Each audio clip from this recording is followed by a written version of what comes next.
Hello there boys, welcome back. A long time no see.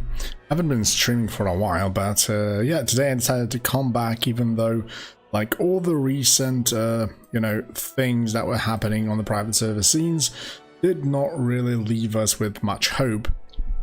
But yeah, it seems that a lot of new projects, a lot of new interesting stuff shows up, so I'm here to show it to you guys, of course. So, we've got Project Astral today. It seems like most of the feature, like massive feature, is a big passive tree. Something similar to Ebonhold in this regard. But what's most interesting is that we don't have like ecos in here, but we've got gems that you can borrow powers from other classes, or just simply brand new things that were implemented to the game. So one of the very first features we can see is that there's absolutely no restrictions when it comes down to the races. You can pretty much play whatever class you want with any race, so that's pretty damn cool, I'm not gonna lie. I kinda like that, to be fair. Not quite sure what I really want to start with. The thing is that a lot of stuff comes out from the current classes as well.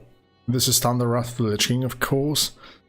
I don't know, I think that Red Paladin, maybe, with all the charges and stuff like that, could be quite amazing. What do you guys think?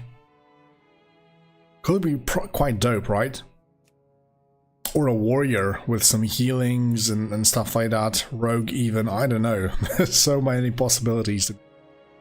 But I guess that Paladin is always a safe bet as a starting class, maybe potentially a Druid, but shape-shifting can be problematic here and there. But let's go for a safe bet and pick a Paladin. You can become an Orc Paladin if you want to, a Troll Paladin. It kinda looks funny, not gonna lie. Night Elf Paladin. Oh, that's kinda like a Warrior of a Loon or something.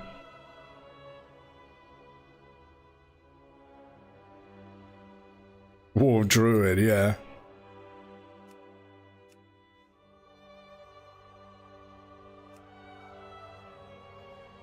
Night Elf Paladin.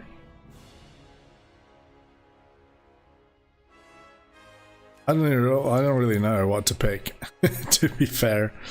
The problem with the Night Elves is that I will have to spend like an hour or even more to kind of get back to the proper leveling zone, so that's kind of annoying, and I really wanted to explore today as much as possible.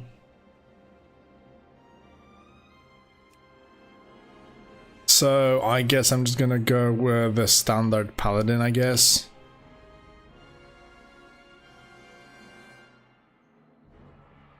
But maybe an Orc. Orc could be kind of funny as well, but I don't really like the animations. Yeah, I'm kind of biased on the animations usually.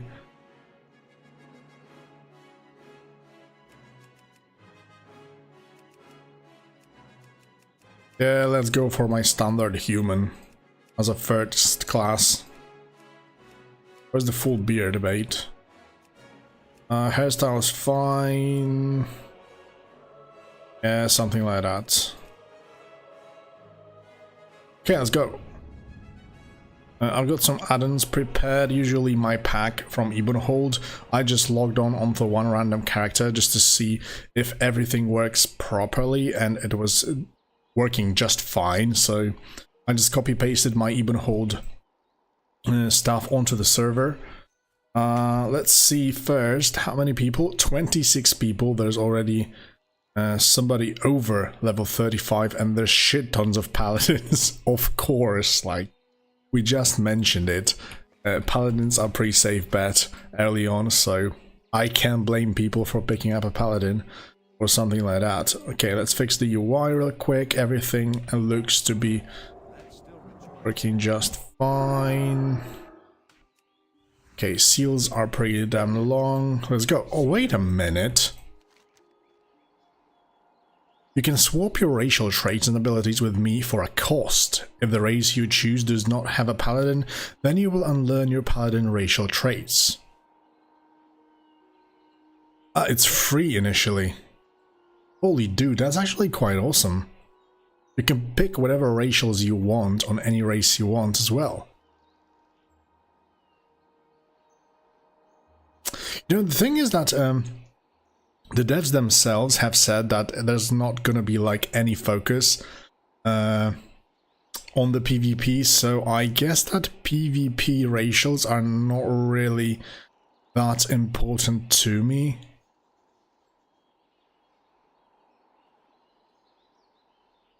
Never mind. Let's leave it like that for a moment. Doesn't matter. The XP rates should be around ×5. And most importantly, we've got this little star button, Astral Star, in here, which opens a brand new complete window with the brand new systems. Look at this freaking tree. Oh my god, what the hell is this? Like 2 stars or something. It's quite massive, not gonna lie. Builds. Holy shit, you can get your templates here if you want. You can show hide a summary of all stat bonuses you unlocked. That's pretty awesome, like having that summary or something. Center. It seems that we can pick like the very first node. Unlock. Not enough tokens. Ah yeah, look at this, because of course there's prestiges, kind of like on Ascension, but there's also tokens. Tokens are being gained potentially from pretty much everything you do out in the open world. Not in the open world, but like pretty much every activity potentially. That's what was written in this on the site. And yeah, then you can spend it into the passive tree. +4 haste rating, 20 haste rating. There are like tiers of it. Accelerant. 200 spell power. Okay, so it seems that there's gonna be like never-ending scaling or something. It's kind of crazy if you ask me. But I do have to admit that the layout overall, oh, the percentages finally. The layout overall does look a little bit better than the one on the Hebron Hold. This makes more sense a little bit, maybe. Stamina, those are like tanking nodes. Block ratings, increased threat. Block and parry, armor, dodge rating, spirit. What's this? Gems. Oh yeah, the gems are where majority of your powers also come from, and it seems that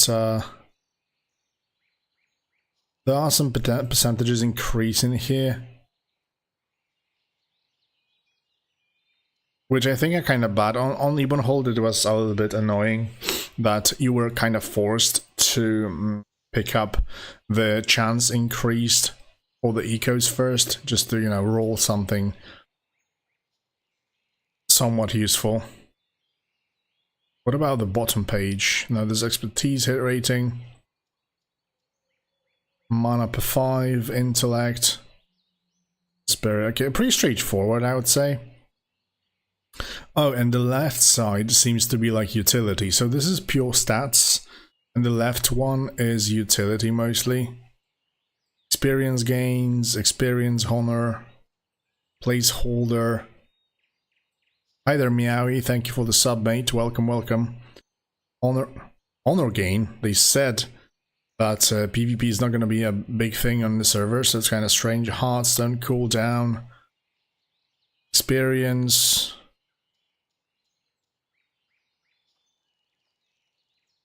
Chance of professions, reputation, mount speed, movement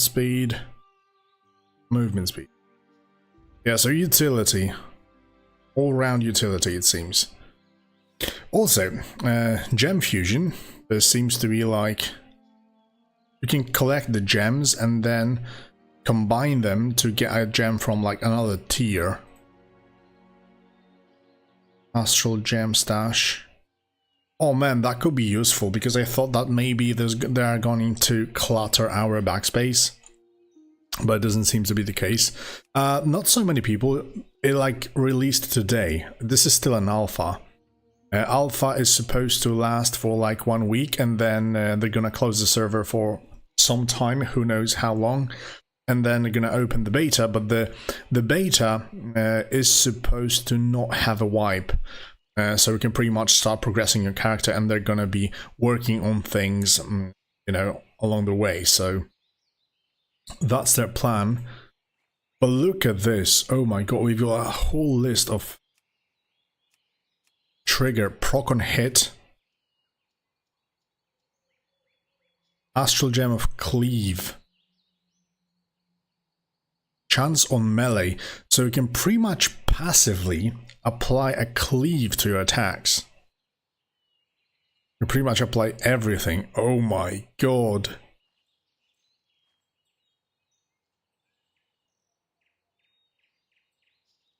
Can you imagine? You can do some really, really crazy stuff with this.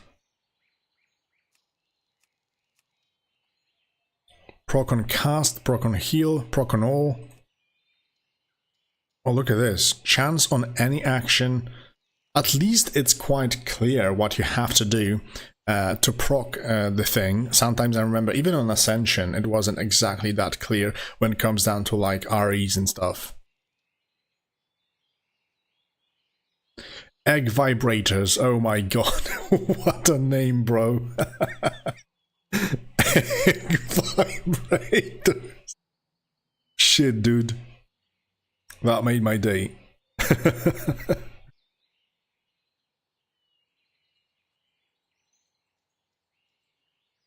Oh my god. Lightning cloud, frost fire. Launches a bolt of frost fire at the enemy, causing 5,000 frost fire damage. Okay. I'm gonna say it. For the moment, it kind of seems to me that you are just allowed to combine pretty much all of the spells from all the classes, making them like proc on hit or proc on anything. I don't see like any unique powers or anything. Poison Cloud, maybe that's something really, really new. Unholy Shadow.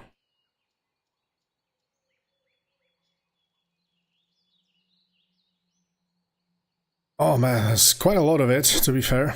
I don't really want to just scroll over this. Let's just simply see how it fares in the gameplay token store. You can just, for example, buy yourself heirlooms. Or even bags. Scroll of removal.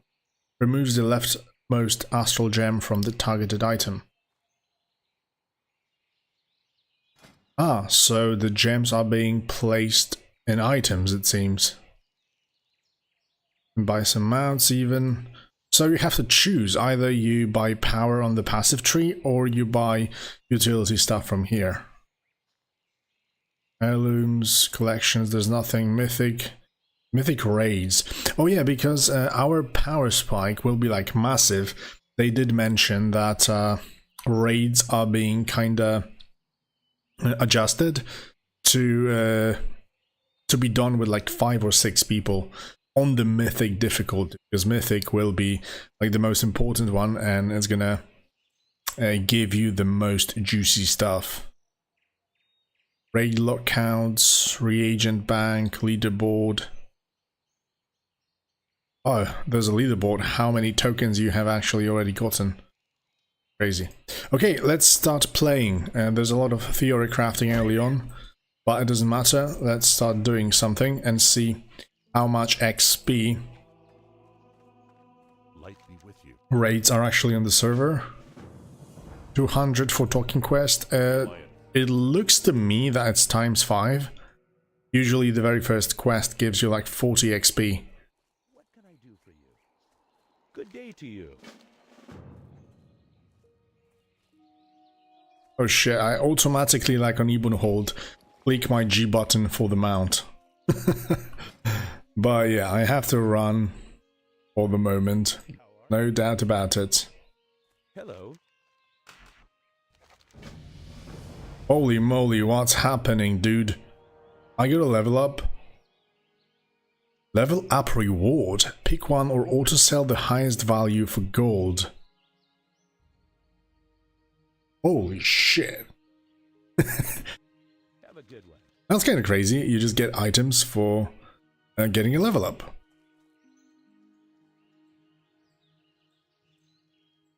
Never mind, let's pick one. Still an upgrade nonetheless. Wait a minute, where am I? Holy fucking shit. Did I just get all the professions in the universe? Yeah, man, it seems so. Holy moly, this is crazy. We haven't started that much just yet, and I kind of feel a little bit too fun serverish in here. But yeah, let's see what we can... We're gonna explore further.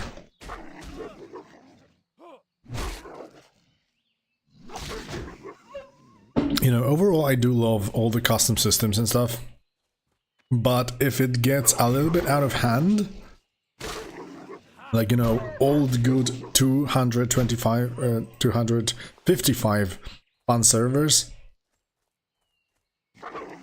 it's getting crazy. Hi, Mom. Thank you, man, thank you. Shit, bro, look at this. Green items straight away. Give me that power. I wonder if the progression will be quite slow or even quite hard like on Ebonhold. On Ebonhold, one of the most amazing selling points was that difficulty on your early progression. You really had to put up some work, put in some reps to get to this massive power spike. And then the game kind of becomes a stream roll, which is a shame.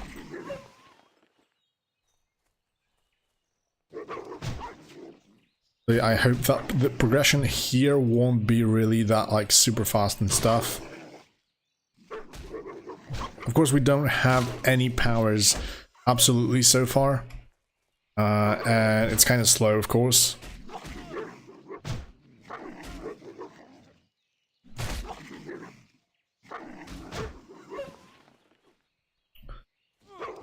Yeah, but you know, of course there are the bugs, but to me personally, bugs weren't actually the biggest issue on Ebonhold early on, I guess. It was just simply lack of content.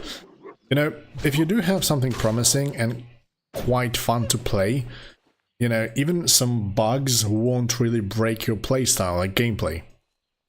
But if the whole premise isn't exactly that fun after some time, then yeah, people will just not stick to it. I myself was kind of excited on Ebonhold after the release, but then I took quite a long break, and my last playthrough was actually quite exciting. I really did like it. But it was also kinda because of that whole new progression. Stung, this is amazing because it's being sheeted on the back.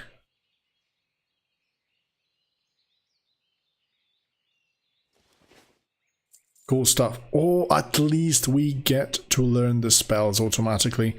That's kind of amazing, to be fair. I already love it. Do I have a shield? No, I haven't got any shield yet.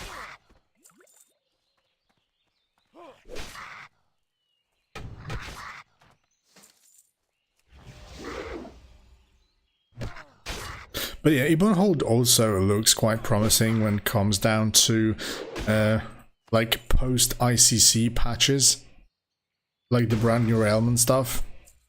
I really can't wait for it.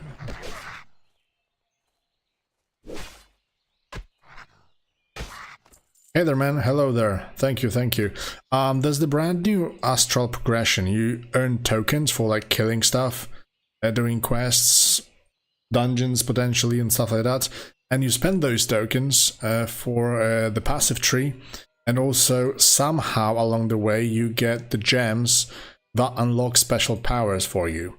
So a little bit similar to Ebonhold, but also kind of different because you don't have the hardcore part in it. So wait, I've got 3 tokens, which means that I can potentially pick Astral Awakening, which is the very first power. 10% of pretty much every stat unlock. There we go. Now I've got increased XP on the left side, or allow gems and scrolls to be dropped by bosses and on level up. Okay, that's quite important. No, this is like, they're also account-wide as far as I'm concerned. And, no, it's kind of a generic passive tree, I would say. The best passive tree created for World of Warcraft was on the Hour of Twilight server. It was just simply amazing, so juicy, mwah, bellissima. And on Ebonhold and in here, it seems to me that they simply put raw stats onto it. Which is kind of a shame, because you can potentially get really, really cool stuff out of it. What can I help you with? But I do get that recently there's a massive appeal when it comes down to the passive trees in World of Warcraft overall. Therefore, yeah, it seems that pretty much every server wants to give it a go, give it a try. I mean, it's kind of cool. It does give some kind of another layer of progression. I just wonder how this will turn out eventually. I don't see like I do get... I think I don't get any tokens for completing quests. That's kinda strange. I don't even see, like, in my chat any information when do I actually get the tokens. Look at this, I already have 2.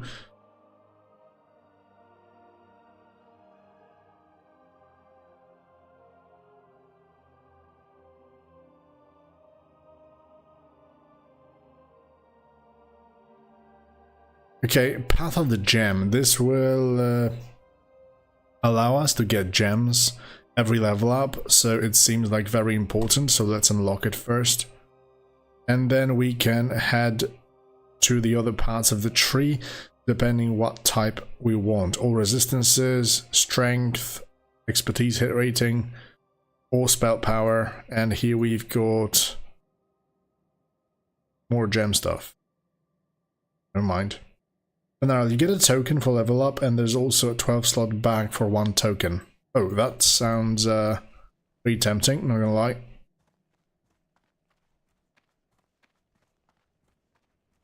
Oh, the admin just said that there's a great vault waiting for us at Orgrimmar and Stormwind, because we will get rewards based on the activities. Not quite sure exactly if it only is regards to raids and Mythic Plus.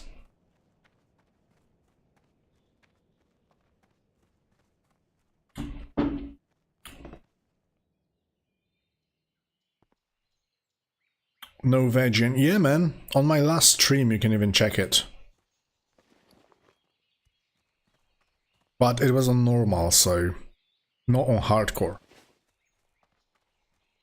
On hardcore, it will probably be quite difficult. Hello. See you around. Safe travels. That kind of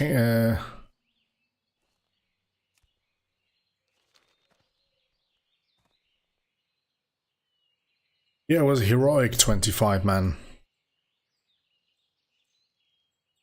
Yeah, so it was heroic, but not hardcore.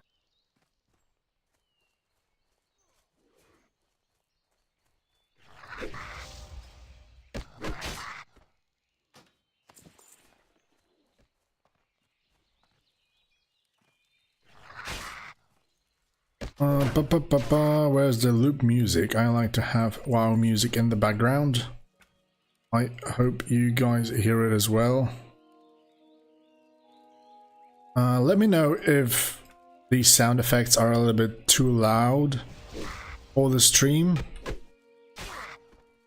I can see on my OBS that the sound levels should be fine, but sometimes it's kind of differs from what you truly get. So if it's too loud, just let me know, guys, and we're gonna fix it real quick.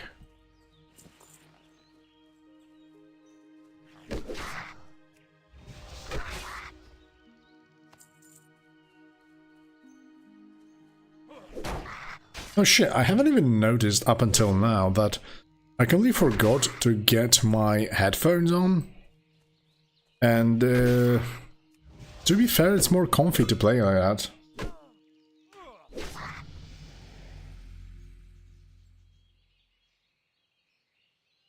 So many items, man. Guess this one.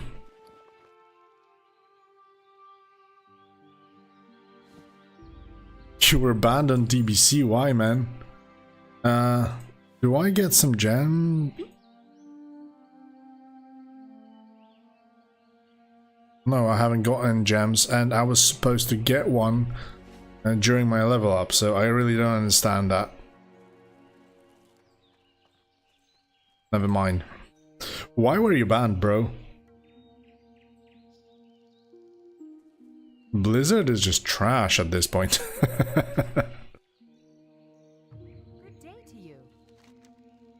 See you around. Maybe. You know, one thing that's kind of annoys me in here is that this window is so small that I kind of limits your view on the tree, allows gems and scrolls to be dropped by bosses and on level up.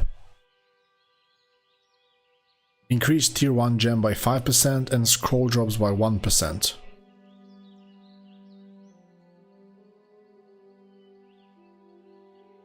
I don't know. To me it seems that allows gems and scrolls to be dropped by bosses and on level up.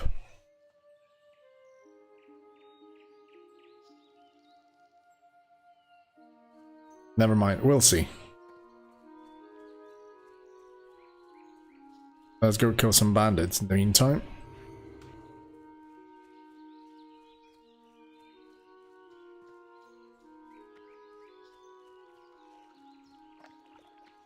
Yeah, probably. I mean, otherwise we would probably be like spammed with all the gems and stuff.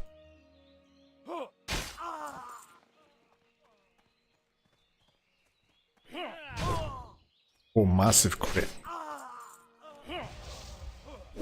Well, the character power isn't that great early on, but it seems that all the items we get on those early levels are massive upgrades, pretty much. Weapon I have usually you get around level 10, so...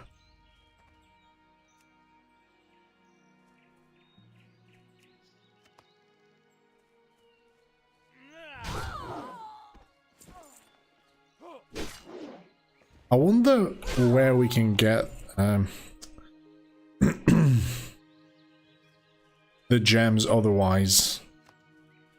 Probably like, I've seen something like rares and bosses overall in dungeons and stuff.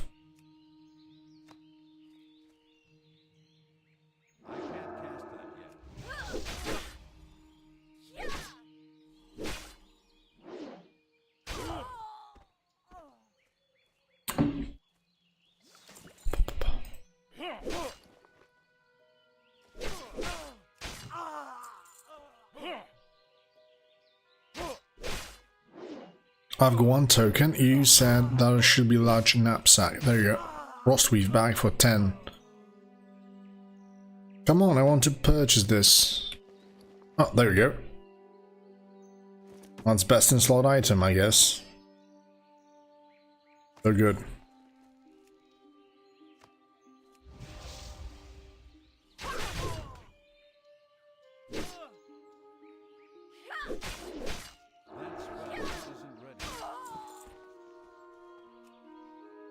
Okay, one harvest more and we're going back.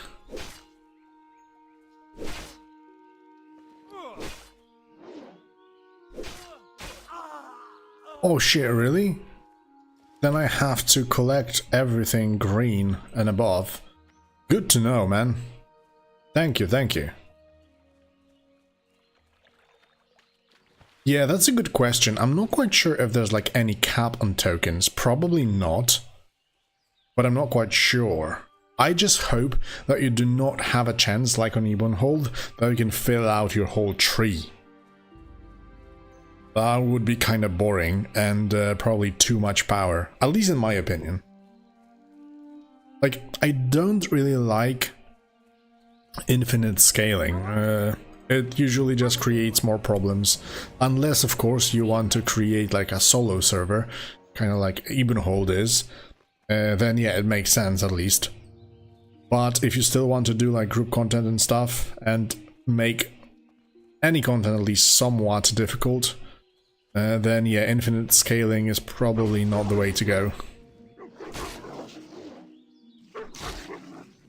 And it, in my opinion, it just kills decision making, because you pump as much power as possible just by grinding and that's it.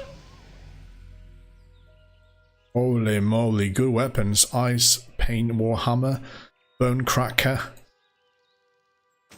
Give it to me. Massive Mace. It looks kind of funny, like so short, but it's still two-handed.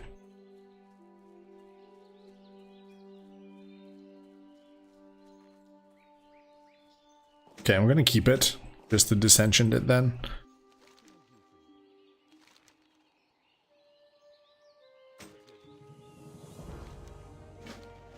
Garrick Batfoot, there you go. Clear some bags. The good thing is that we don't have to spend money to buy spells and stuff. We get it automatically, so that's a massive advantage.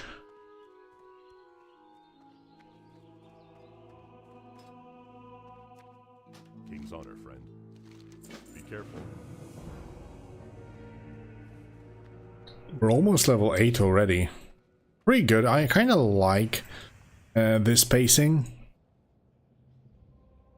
I think when we were playing on Grimfall, the XP rates were ×3, and to be fair, it felt kind of slowish. See you later. There you go. Surplus Bastard Sword. The Thumper.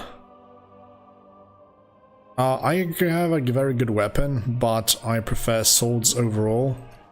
So, yeah, it just looks better. Oh, the big bastard sword. It's amazing. Love it, mate.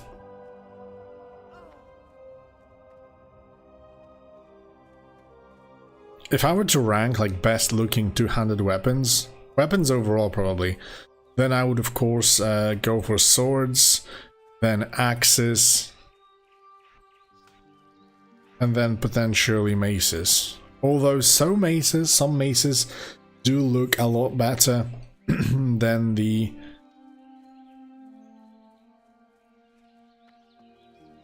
axes, but not all of those. Another 2 tokens. What other thing can I get? Astral Socket Scroll. This is probably needed to be able to slap something on an item. So I do have to spend the tokens to even get it. Crazy, man. Heirlooms, only 25 tokens. Astral Skill Tree.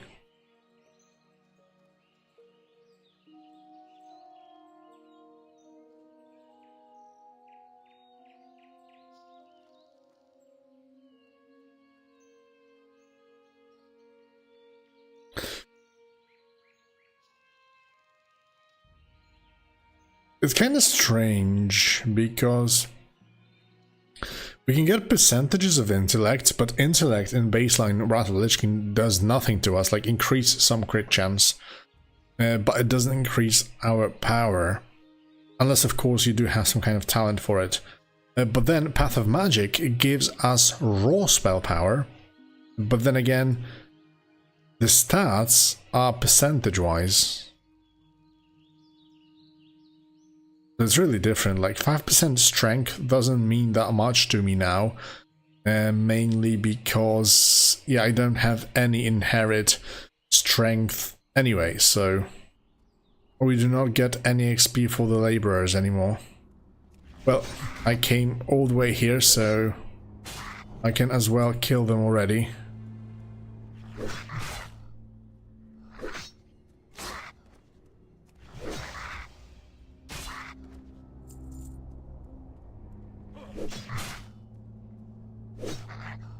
The XP from the quest itself should be quite sufficient.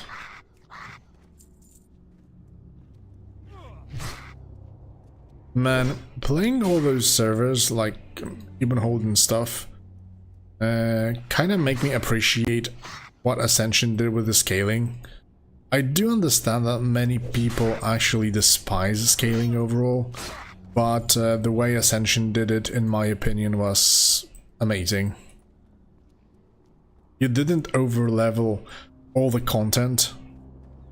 You could finish what you started, and yet you felt that power spike because mobs were green, so they weren't like being more powerful constantly. So that kind of made sense in the long run.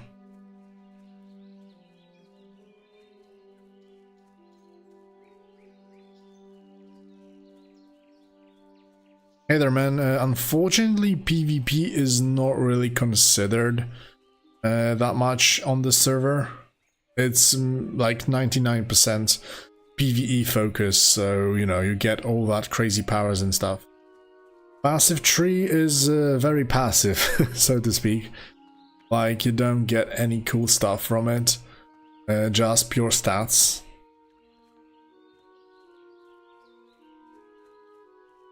I know if you guys have seen that Hour of Twilight server, but oh my god, the passive tree they have created is mucho gusto. It's just amazing, man.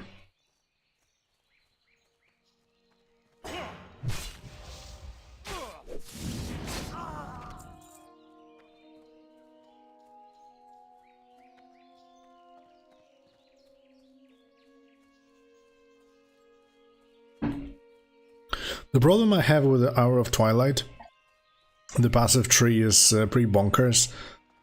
Although, yeah, this is going to be like a very similar game to Path of Exile overall, therefore it's going to be totally instanced. And on this server it's a little bit different because you still keep the open world. But the massive question is what they will do with this open world, because you can still have it, but if you do not have any extra activities or incentives to play in it, then why even have it in the first place, you know? It's just a dead content if you don't implement something interesting to do in that open world. That's like the massive problems nowadays. And I don't mean like new zones or something, kind of like Turtle WoW, because all those custom servers with all those systems do not actually focus that much on the content, but on the character progression, so it's kind of a different. What can I do for you? Report to Gold Share, finally. I still miss all XP bar to get to level 10, unfortunately, and get some talent points. I wonder. I think that currently the max level is 60. I think I did read some kind of mention that they want to release expansions progressively. Therefore, yeah, we're probably gonna get Molten Core and stuff, max level 60, and then after Nax, BBC, and the whole cycle all over again. I mean, I don't mind that much, as long as the character progression and the whole system is being satisfying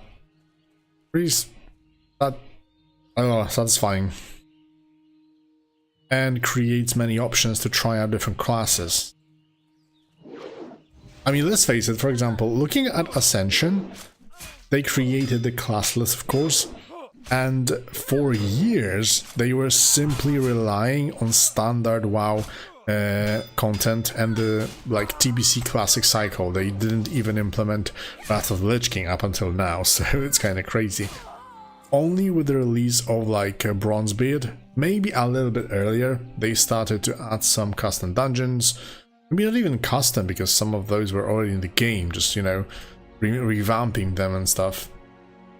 But yeah, the true custom content actually came with Bronzebeard. So for so many years, they will just pretty much recycling vanilla and TBC content with each season. But what kept people coming back was not the actual content, but the approach to it. You know, you've got so many possibilities to progress your character, and so many systems to actually make it really, really interesting. Even though people were complaining that there were only a handful of like meta builds and stuff, and you know, the variety was kind of limited because of that, still, it was pretty exciting.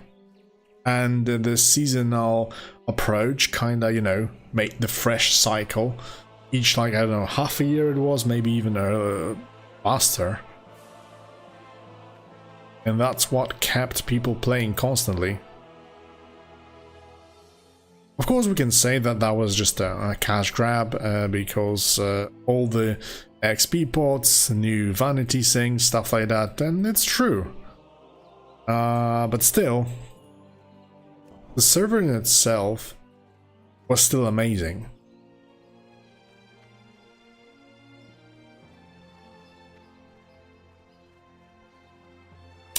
So it's kind of a shame to see all the news recently. And yeah, we just have to wait and see what happens, really. Transmogrifier. Oh my god, this is a shitty one. I don't like it. It was terrible on even hold.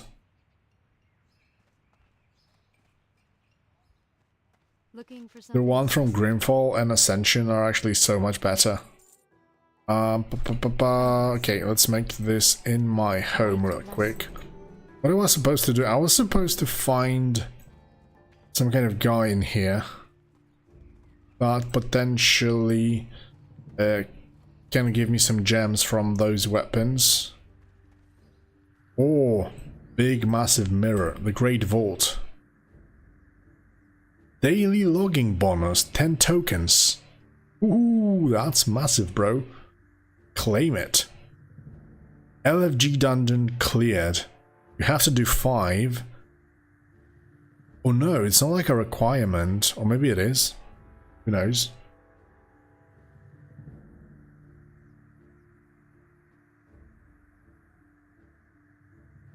Ah, there are like different tiers for it. So for 10 raid bosses killed, you get 25 tokens. For LFG dungeons, for completing 5, you get 20 tokens.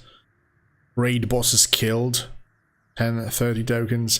Prestigious completed. Oh, actually good. Like, you've got options for dungeon lovers to get tokens, for raid lovers, and also for leveling lovers, because you can constantly prestige and also get the tokens. Cool stuff, really, mate. Astral table, I can dissension stuff. Yeah, I wonder, I haven't actually counted how many tokens you would need to do that. Tier table. Item level 130, it's T1. Whatever we dissensioned. What do we get? Adds a prismatic socket to the target item. Okay, what do we get? Chance on any action. Instantly shock the target with concussive force, causing 62 nature damage and reducing melee attack speed by 10%. 1 proc per minute.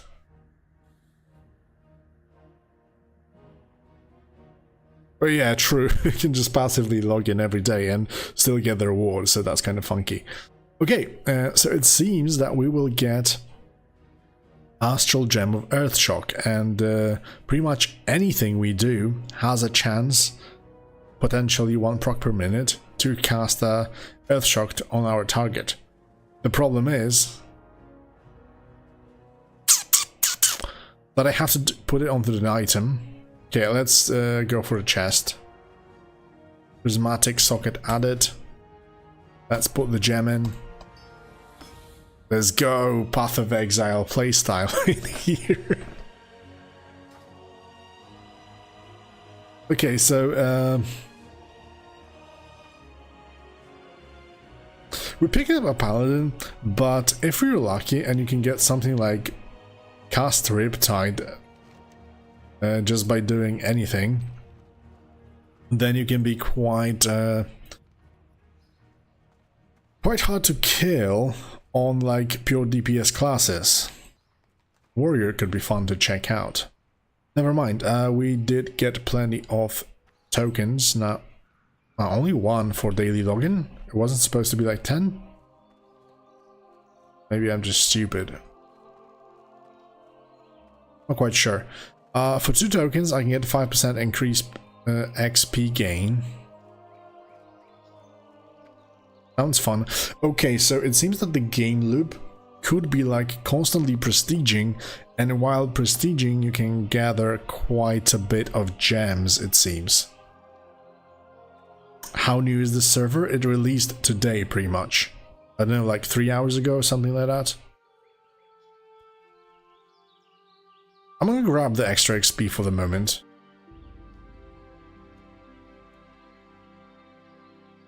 %5 is not really that much, but also like 5% strength means nothing to me for the moment. So let's keep it like that.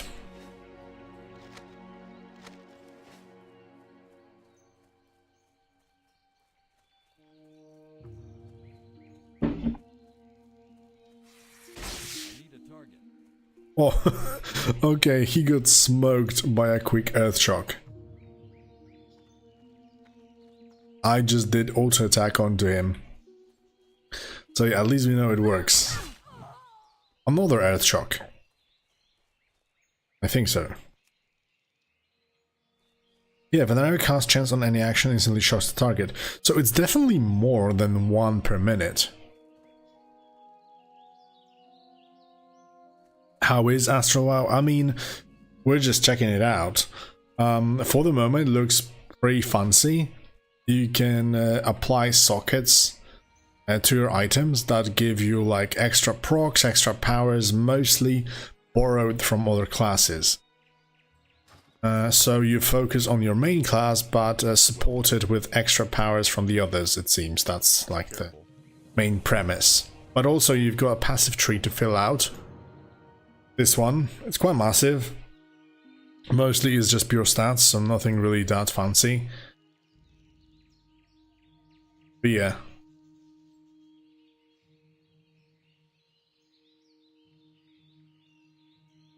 Check my tokens?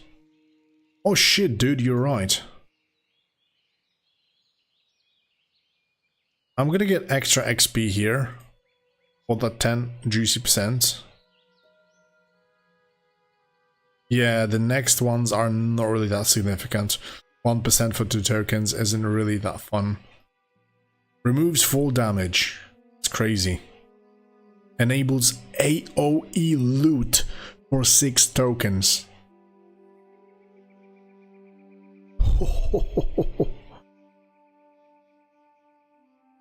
Flights via Wind Rider are now instant but cost 5% more. Movement speed for 5% ground mount. Crazy stuff, man. Mountless. Pretty fun stuff. AoE loot seems tempting, but for the moment I'm going to grab some spell power. Crit rating, spell power, or haste.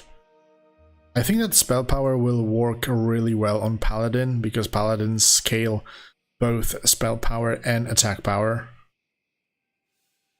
And the rest, 1% stamina, 5% armor, the intellect.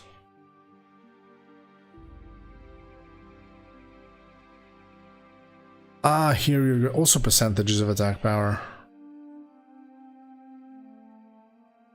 5% strength, let's go. And now it's going to be 1% only.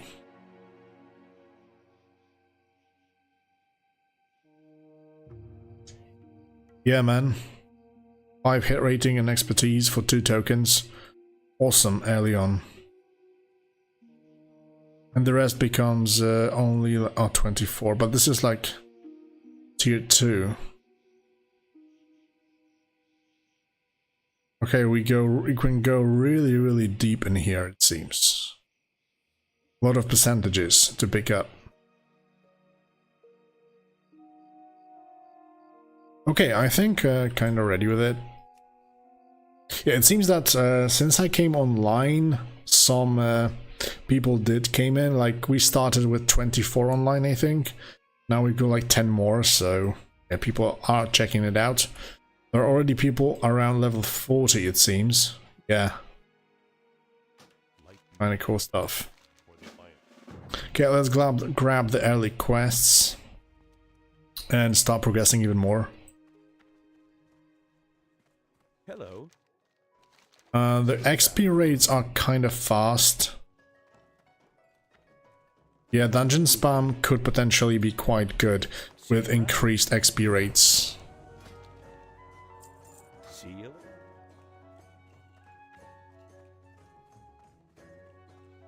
The cool thing is that you constantly get your items progressed because you get those free items every level up. So it's not like you're being behind with gear that much. I think it's even cooler than the Ascension cache system, because caches were like super random. In here, it's also random, but at least you do have a choice from like 3 items. So yeah, it's a lot better.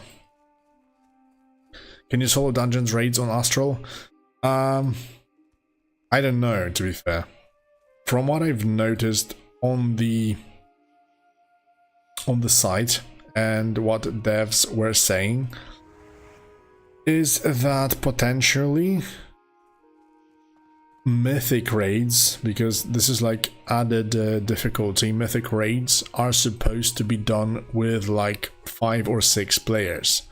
So if mythic, the most difficult ones, should be doable in 5-6 people, then I would assume that yeah, like normal difficulty or something probably can be soloed, but those are only my assumptions at this point. Assumptions. So yeah, we'll have to test out and see. Also, we've seen some legendary gems in the menu, but the truth is that to kind of unlock them, you would have to be already in Wrath of the Lich King content, and for the moment max level is 60, and we will be progressing Classic into DBC and then into Wrath of the Lich King, so they left quite a lot of room for implementing new tiers and increasing the power spike, so it's not like straight away we're gonna be super overpowered.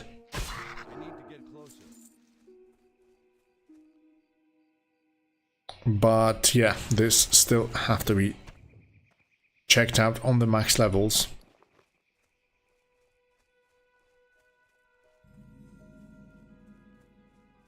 McClure Vineyards. Sometimes I just one-shot them when my Earth Shock procs. Crazy, man.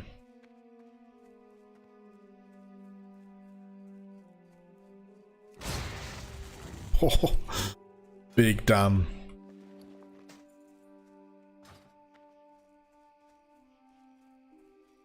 Looking for something specific? Do I need line cloth? Probably not. I'm a paladin, so I can heal myself. Hello.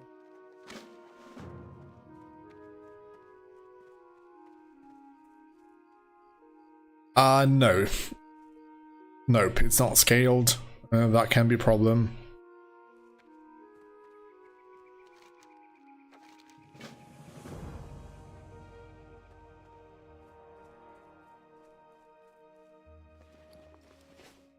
Yeah, that's also true. Quite transparent, to be fair, so... There you go.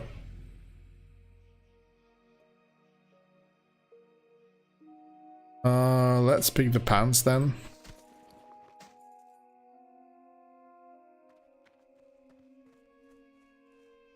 What's stopping Blizzard targeting this Wrath of the Lich King server as well? Nothing. Nothing, man. But the truth is, as a matter of fact, you know, biggest servers were closed, but somebody did like open my mind today, because I was told that, you know, Ascension and Turtle were like two massive big servers that, you know, were like stealing, maybe not stealing, they were really good quality servers, but like taking over the whole population of the private servers and, you know, just took over the space completely. Now, with their shutdowns, it kinda allows other private servers to show their quality and their work.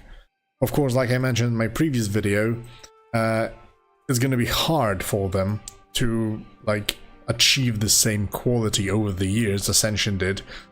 But, you know, it doesn't change the fact that the space is more open now. And, yeah, I personally thought that this is going to be like a big massive hit for the private servers, because the devs will realize that, you know, all the work they have putting and they will be putting into the servers will eventually be really threatened. I mean, that threat was always looming above us in the past years, but it wasn't that close, you know. And nowadays, after those big shutdowns, of course, Ascension wasn't shut down just yet, but it's probably just a matter of time, let's face it. But, you know, with this big massive shutdown, it seems that they're not really scared at all.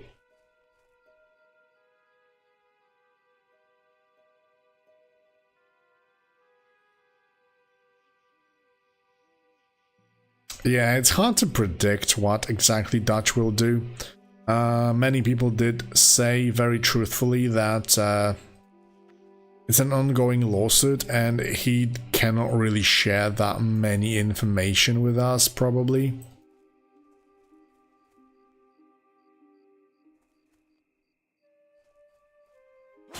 So, you know, the truth lies always somewhere in the middle, so... Yeah, Muflo, that's true also. I think that's a big part, but the very unfortunate thing about Ascension is that they have so many realms like Conquest of Azeroth, Bronzebeard, Classless, Area 52, Elune, you know. And because one server, Bronzebeard in this case, was like something that Blizzard was most interested in, means that the rest will be closed as well, so yeah, the big fans of the other two are kinda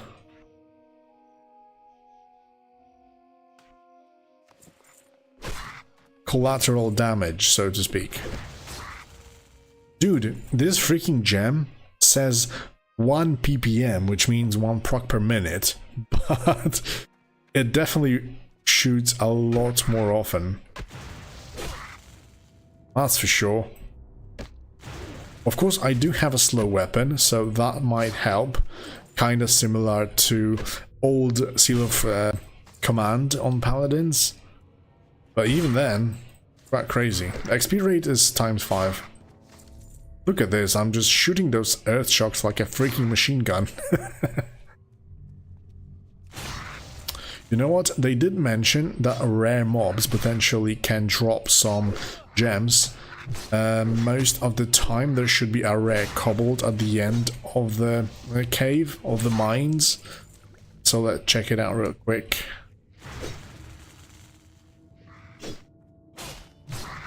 I can imagine that killing oh, what's that? Ah, level up reward pending. Good. Nice. It's nice that they don't actually throw us.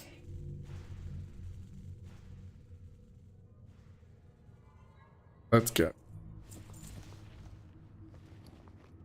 They don't spam our screen right in the middle of the fight.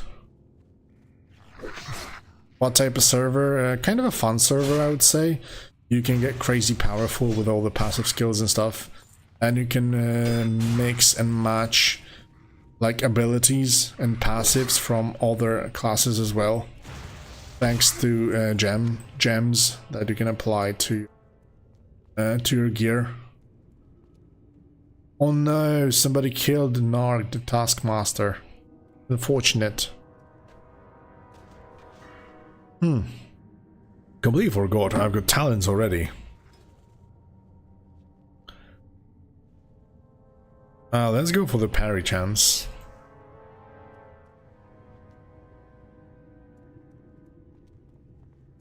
Yeah, the rogue one, that's true.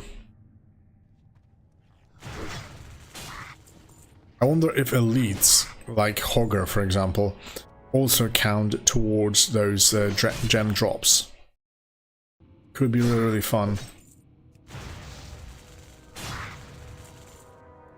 Yeah, man, I do know which one you mean. No!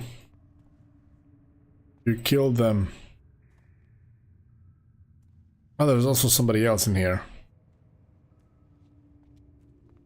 But it seems that the very first best step is grab some green items from the rewards per level up, go straight up to your main city, and use them to disenchant and create the new powers. Like this Earthshock thing completely made me overpowered.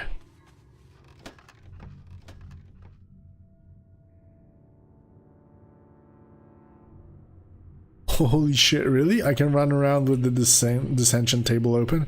That's crazy, man. I've got 3 tokens available.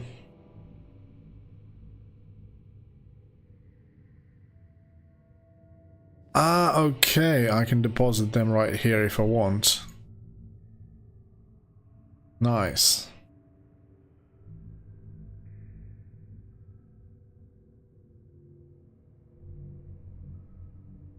Removes the leftmost astral gem from the targeted item. You can also buy them, but not sure if it's...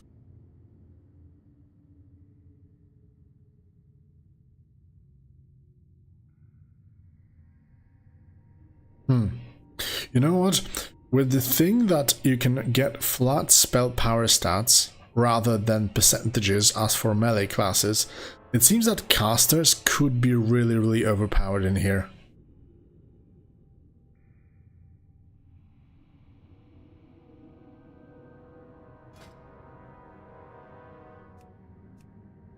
"15 spell power early on. Kinda crazy, man. Did I get any stuff on level 10? Should have. No, just new ranks.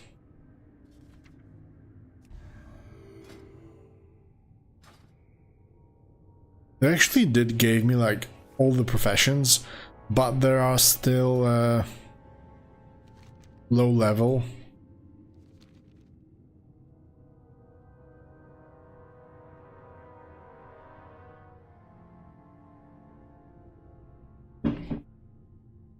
Oh man, the respawn is quite slow.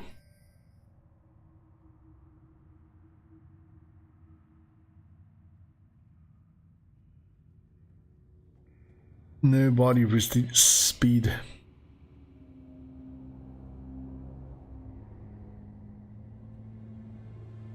There's even like playtime for people.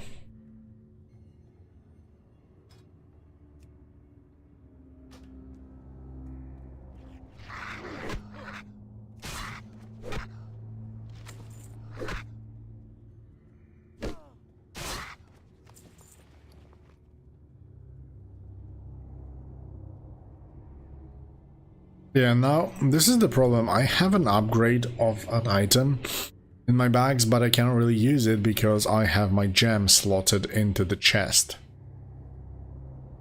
So it would actually be a nerf.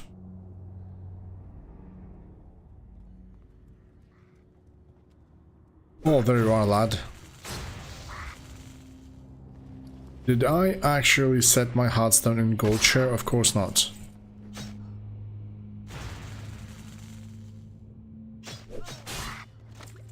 Okay, never mind. I'm gonna leave the mines through here.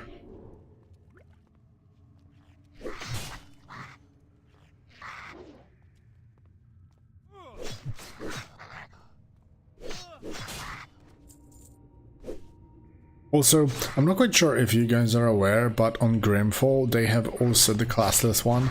They have added finally the legendary powers, and I didn't play that much of it, but the one I got, like, I started with Crusader Strike and Sinister Strike spam, and I got a legendary power for Crusader Strike, which pretty much shot a holy fire onto the target, which yeah, was pretty much one-shotting mobs up to level like 15 or something. Oh no. Dude, thank you. I wonder if I can still make it. No, no, no, no, no, no, no, no, please, please, please, please, please.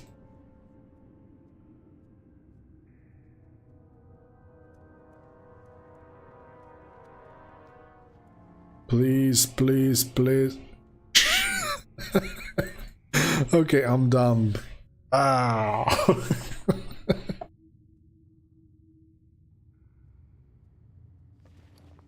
Yeah, man, you've got yeah, a big massive. You've got this item, Scroll of Removal. Removes the leftmost astral gem from the targeted item without destroying it. So yeah, if you get something really, really cool, you can replace it onto the item. But this means that you have to spend 2 tokens, or first for removal, and then the second to add a socket onto the other item. So early on it's kinda expensive. Potentially I could pass on the gold tooth, but it's quite a lot of XP to be fair.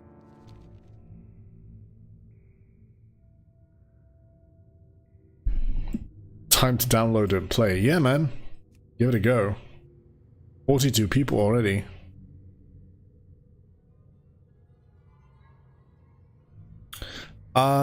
If you want my LVI exactly, you can check out Ebonhold add-ons video. Or Project Epoch. Can't remember exactly. I think in Project Epoch add-ons video, there's like the link to download all the add-ons, and there's also import strings to get the profile.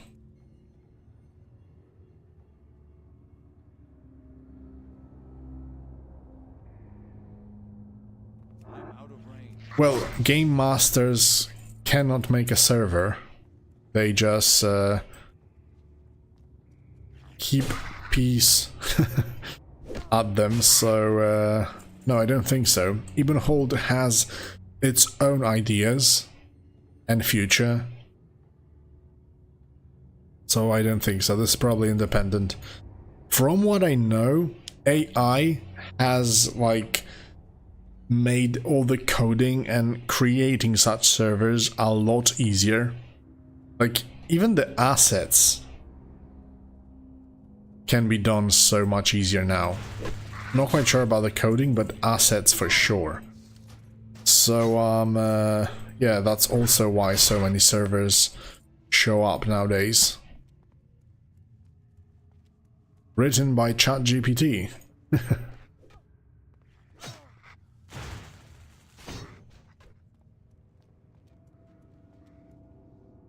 I'm not saying this one is. I have absolutely no idea how to code a server and what is being required and stuff like that. The only thing I can notice whether like the assets are being created by AI or not. Because yeah, in my YouTube career, especially recently, I was also checking out a lot of software and AIs to kinda, you know, create thumbnails, for example. But yeah, they look kinda bad comparing to if you create one normally. So I usually just help myself create like a character model or something, or make it a little bit See you later.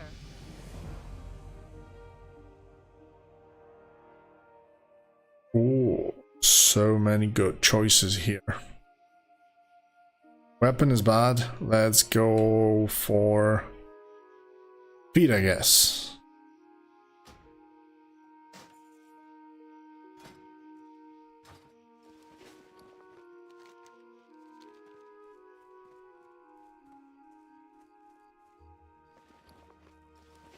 But yeah, my point being is that AI is everywhere, so it seems that private servers did reach a point where we get AI servers as well, so...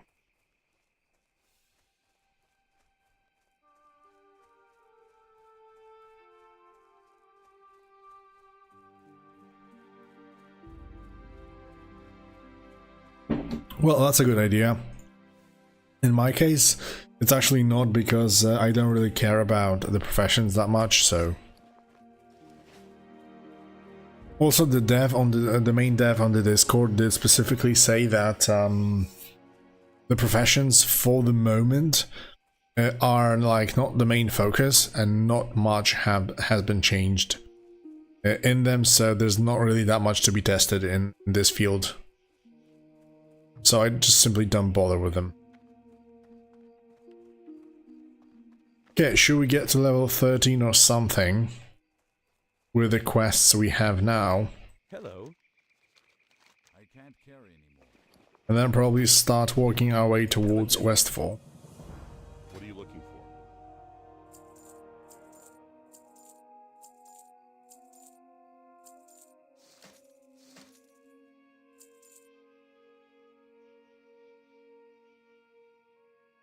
Be careful. Okay, let's turn in this one. Light bless you. Bishop Peril, nice. Do I have the Westbrook Garrison already? No, I don't have one. What can I do for you? There you go. This one's good. Weighted sap. Gloves, of course. Hey there. See you later.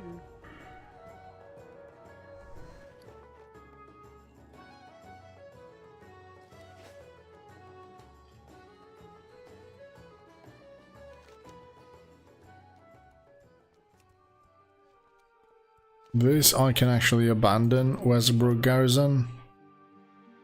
Further concerns. I think I don't really need it.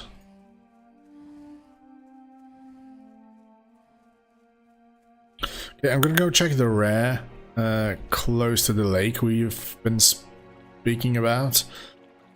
Then probably we'll just teleport back to Stormwind. Try to get some new gems off of those items. And then we'll see, maybe we can get some extra new powers in there.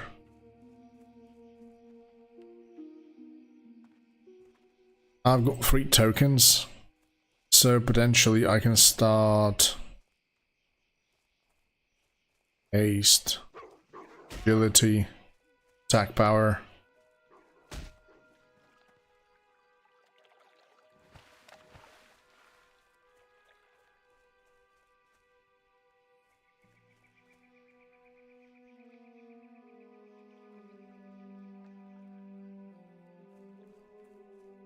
Yeah, Morgaine the Sly, nice. Everything else is cleared, only she's alive. That's kind of funny, but...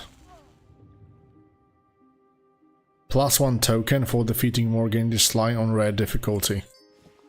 Okay, so I pretty much just received a token. No green item, unfortunately.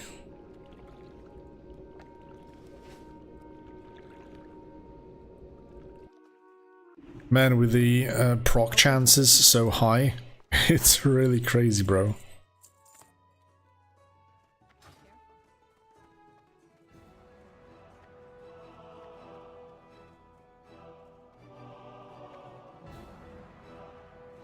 I have an upgrade when it comes down.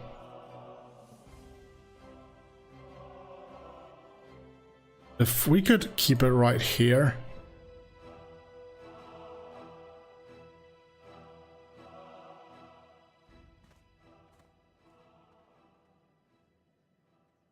Is the gem scaling with the level? Not quite sure, man.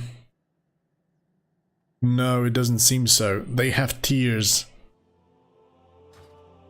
as far as I'm concerned.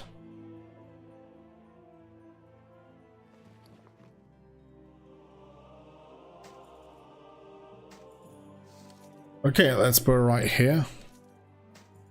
Disenchant. 2 gems. Chance on melee hit. Steady shot on melee hit. And devouring plague, man. That's some crazy stuff, not gonna lie. But I got 2 tokens, so I can potentially get Astral Socket Scroll, purchase item. And yeah, man, I'm gonna apply this to pants. Should I go for the steady shot or devouring plague? 0.3 ppm.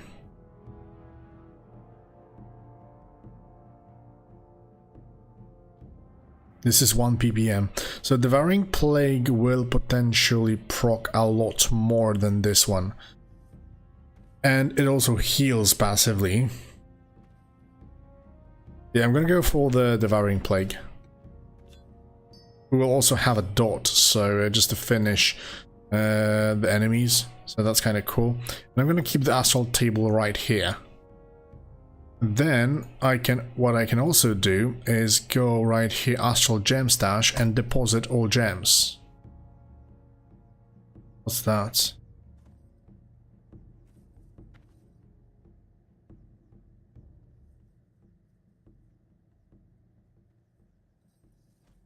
Okay, it works fine, so. Good, good, very good.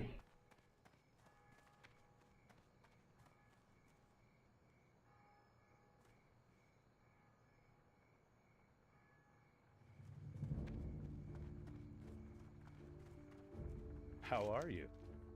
Shit, this astral table is kind of annoying right here. Oh. It doesn't interrupt that much in here.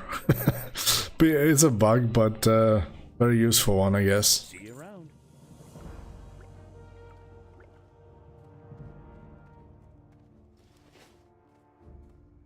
Then if we drop something green, we can straight up disenchant it and potentially get something really, really cool.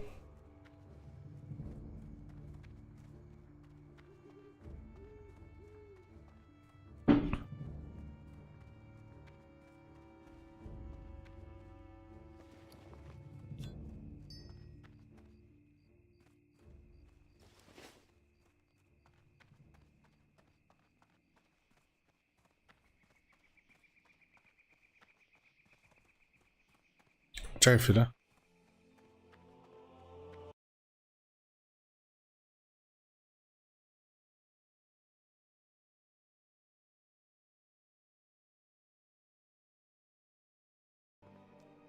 Okay then, boys, let's head towards Westfall then. No fucking way.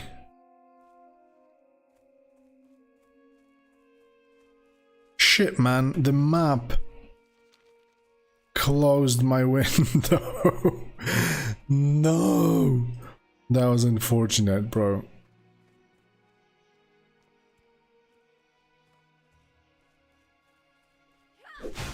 Yeah, man, looking at all the other options, this one really looks cool. The question is, you know, how it is exactly on the end game. Although it was stated by the dev that Molten Core Mythic is pretty much ready to be tested and stuff. So at least we do have some kind of aim towards work for and to check out, so there is potential, that's for sure.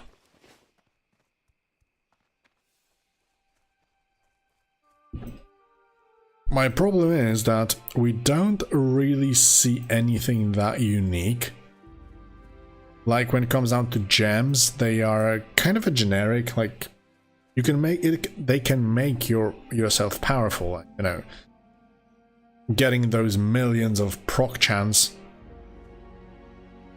on like every piece of item.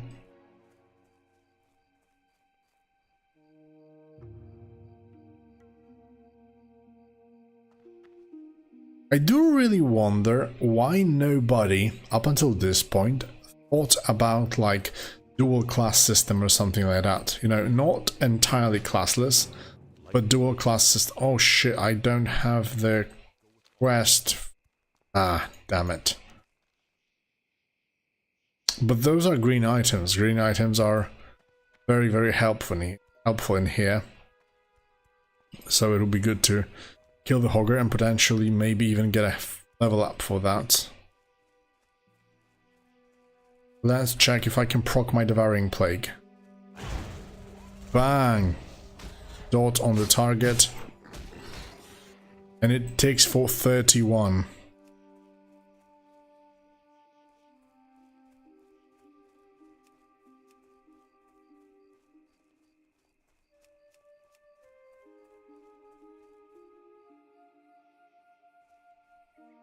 That's a pretty good damage.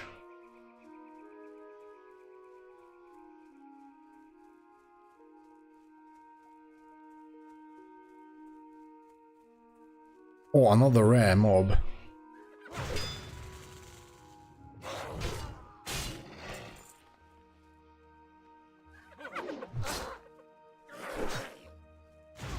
Probably Chromicraft is the best way.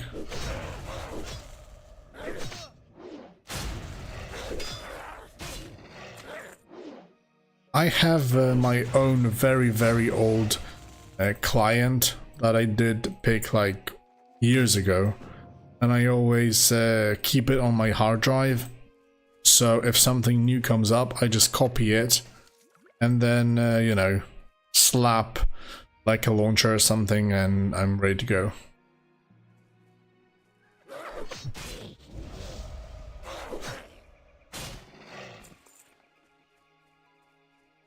Okay, where's this Hogger beach?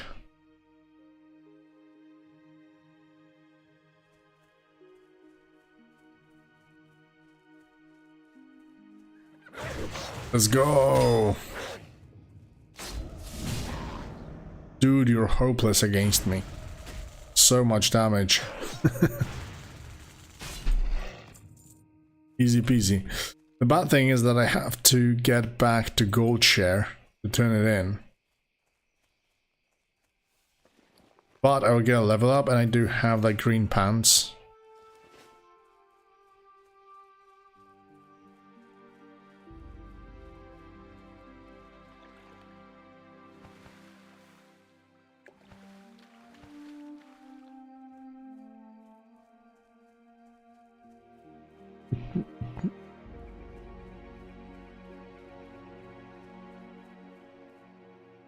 Hogger was actually defeated by emotional damage.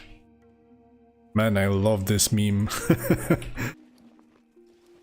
This guy is so funny. Emotional damage. Love to use it on the everyday basis, to be fair. Maybe even too much.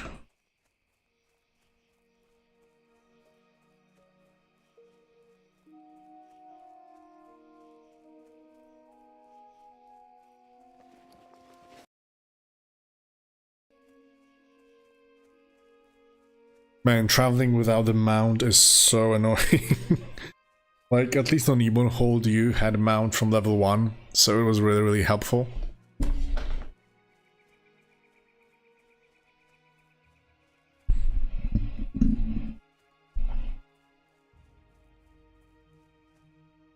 If you do like to, yeah, movement speed for tokens is also an option, but yeah, tokens are really, really scarce so far, so...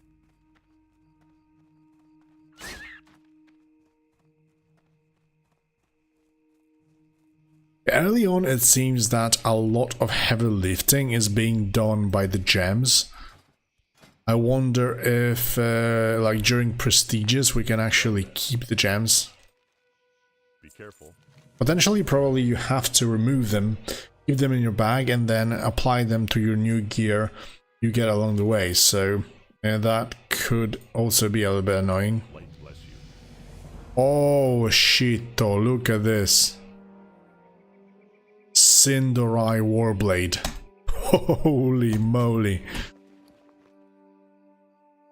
That's a massive DPS increase, like doubled my damage pretty much. What can I do for you? For the Alliance. This server is about fun.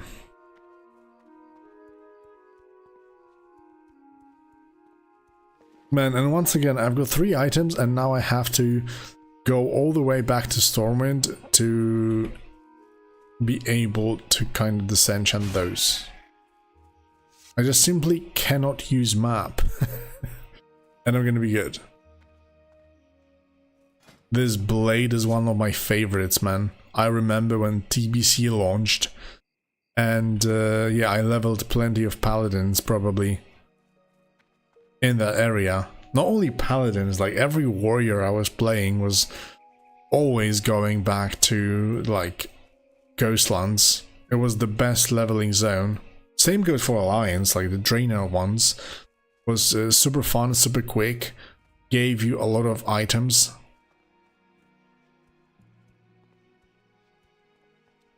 There was like they were like, you know, those modernized TBC leveling zones, so they were really, really good. But Ghostlands in particular, I keep a very fond memory of it in my heart.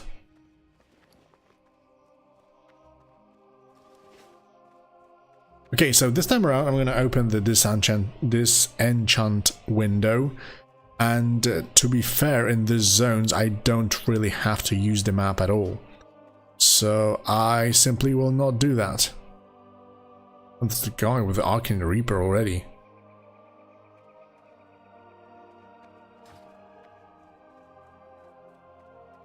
Wait, do those items... Okay. So it seems that most of those items, at least the ones we get during the leveling span, does not have the level requirement. Therefore, I can just simply transition them from run to run.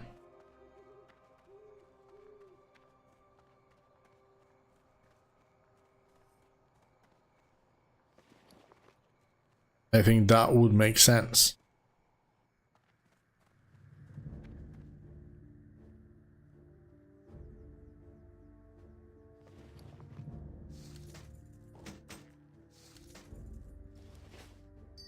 Bang.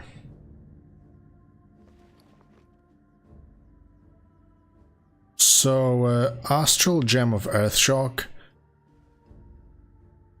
Whirlwind. Oh my god, that's awesome. And the cleave. Automatic AoE. Those two are like amazing. It's a shame that I don't really have... Can I? Ah shit, I can't disenchant this. It's a shame that I don't have any scrolls.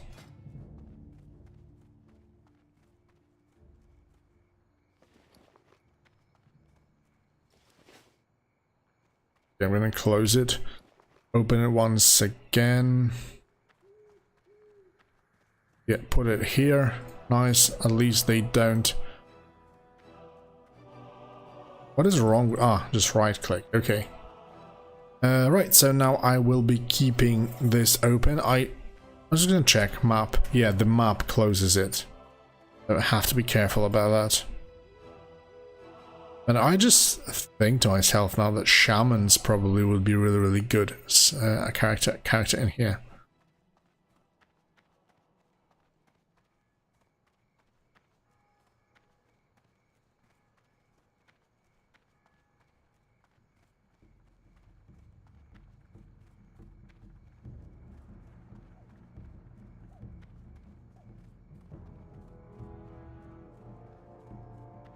Chance on any action. Fire a blast of unholy energy.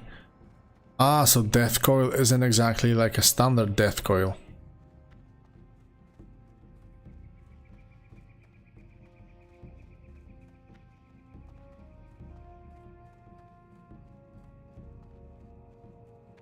And tears does not really like give you any uniqueness. It just simply increases damage and eventually maybe proc chance or something.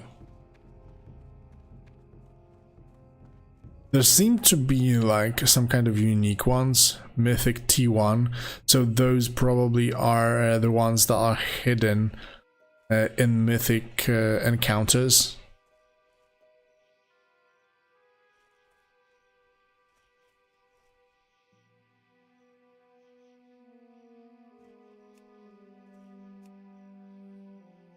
Frostball Volley, Elemental Fire.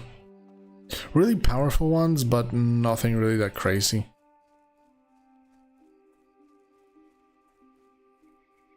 So it just seems to me that the gem system is more of like a passive system that, you know, you can smack a lot of powers from other classes onto yourself. And of course it will make you stronger, but it doesn't make your playstyle any more fun, any more unique. You're just simply playing your own class from Wrath of the Lich King era, and yeah, some procs randomly go off of your attacks, and that's it.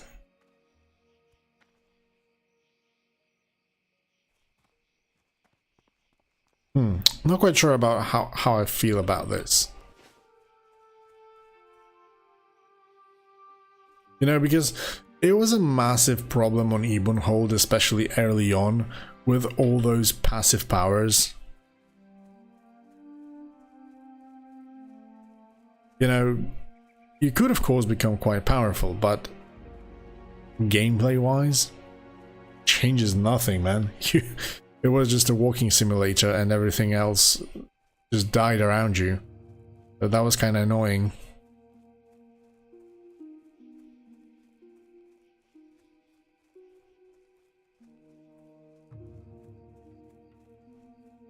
Grimfall also seems to be focusing on like legendary powers that simply, I don't know, proc something.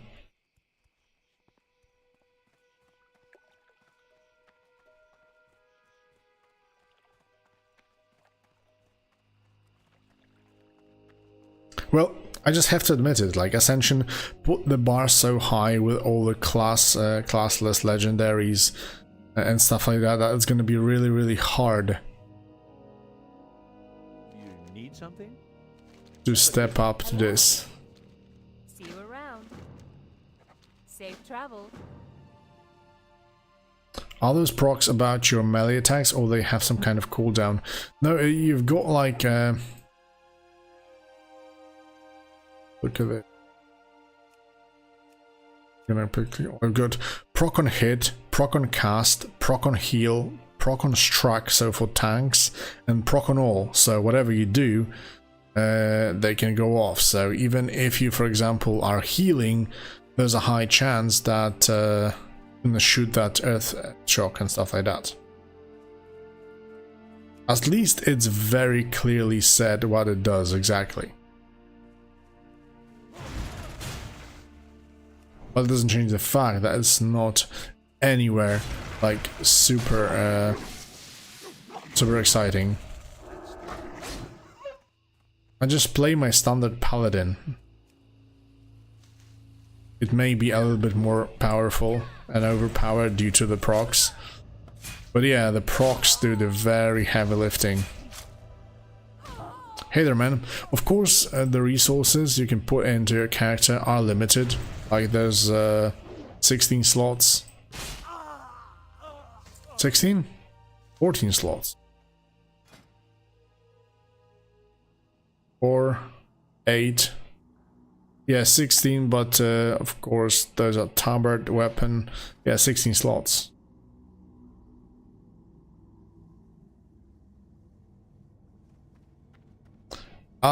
It's hard to explain because that would make sense, of course, you know, they attack faster and stuff like that. But on the other hand, those seem to be locked behind proc per minute, although it also doesn't work because I proc Earthshock like every other attack.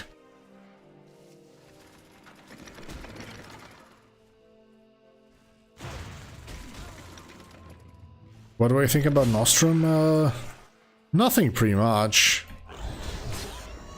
To me personally, there's nothing exciting in there, so that's why I don't play it. Just the standard Wrath of Lich King. No changes at all. The only thing that people like about this the most are that, you know, it's being released in phases, so...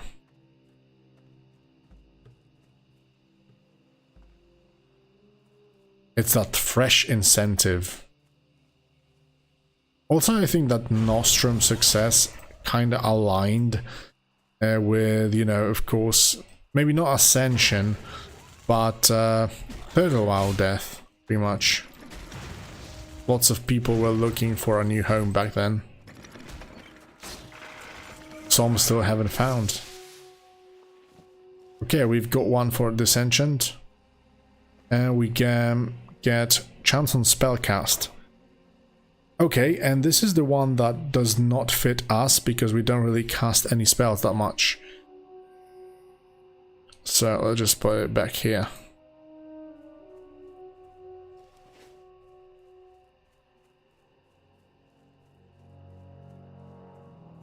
No, they're gonna close the servers on 22nd. Monday, I think. Tomorrow is 21st, yeah, on Monday.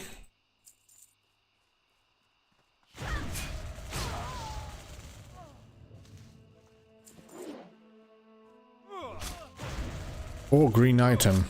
Dissension straight away. Mind Blast spellcast. It seems that we're gathering some stuff or some caster ult.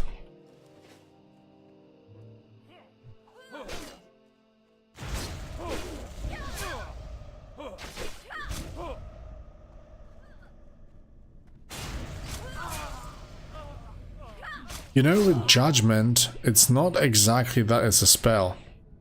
Kind of a little bit different than that.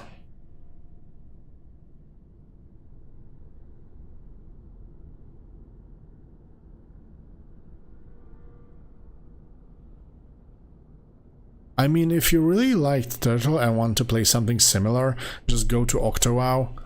I've heard that they kinda, you know, fixed all the problems and even the new content from the patches is working now, so I think it's probably the easiest choice to go there. Please give me a scroll or something.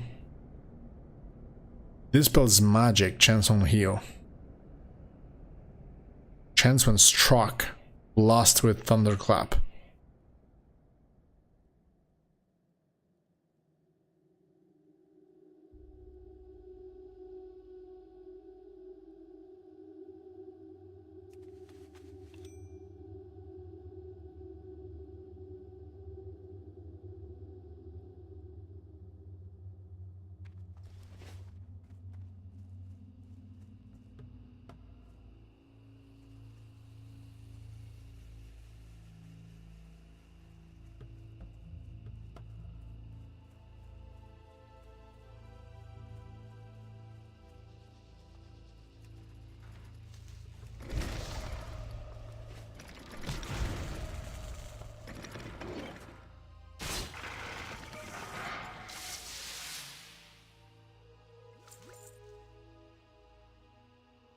Yeah, man, you can play it with standard 3.3.5. You just need to download the launcher and slap it on top of your client, and it's gonna work normally.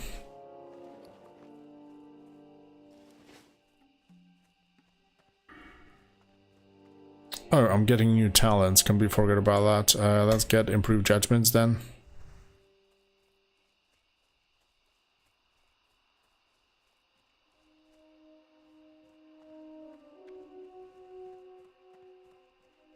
Octo WoW is pretty much a clone of Turtle WoW, with some things still missing because they haven't ported it yet, but the roadmap shows that everything is being planned to be fixed eventually, so yeah.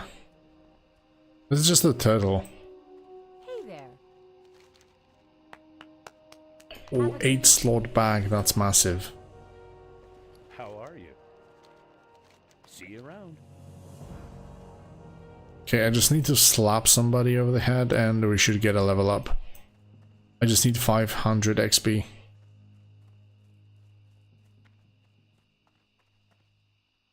Yeah, in my opinion, it's just better to go to Octo WoW rather than, you know, play on Capybara.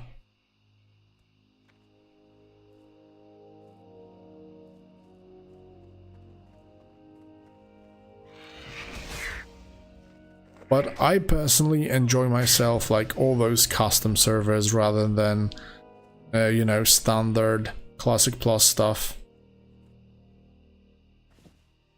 So that's why I try them out.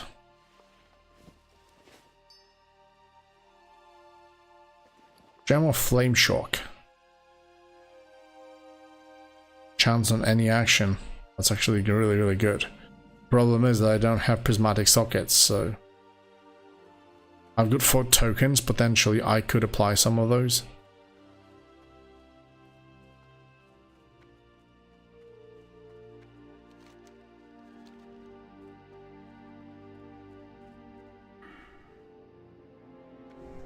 Hey there. See you around. Hello.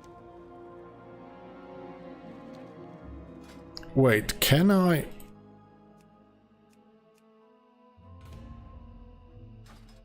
I wonder if I can find some party. There are some people in Nomergon, Alderman. The dungeons are being rolled, but there's a massive surge of new players, it seems. So, yeah. Greetings. Let's do killing fields from green items.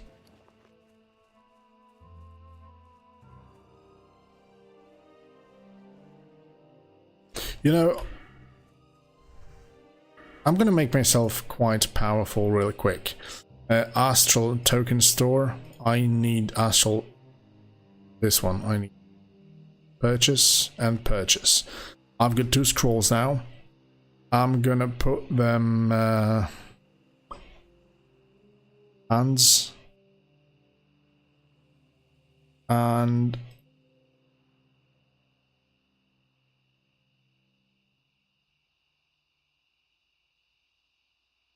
sword. Weapon is quite important for upgrades, so I'm gonna leave it.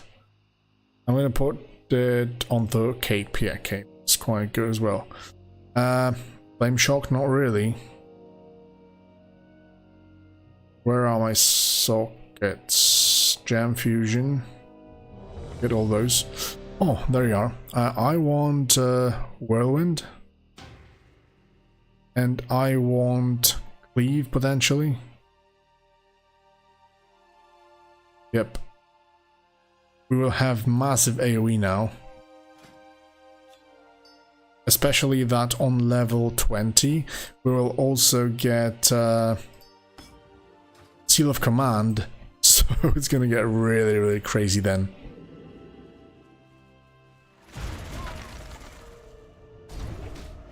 Oh my god. Cleave, whirlwind, melee. Earth shock. Crazy stuff. Oh, the tank is missing. I wonder if I could be the tank. Wait. Did I actually learn new spells as well? I should. I've got Hand of Reckoning. I've got Righteous Defense. Righteous Fury. Potentially I could tank. Blessing of Wisdom. Redemption even.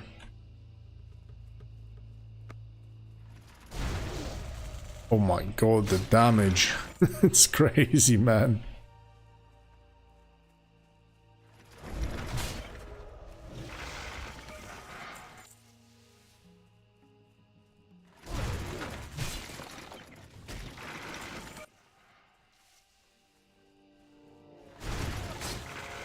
So I guess from the looks of it, the classes, at least early on, the ones that can spam like spells and abilities, Sinister Strike potentially, are probably the best ones. If I would have like one-hander, I could go the tank potentially. Or I could disenchant it for even more power.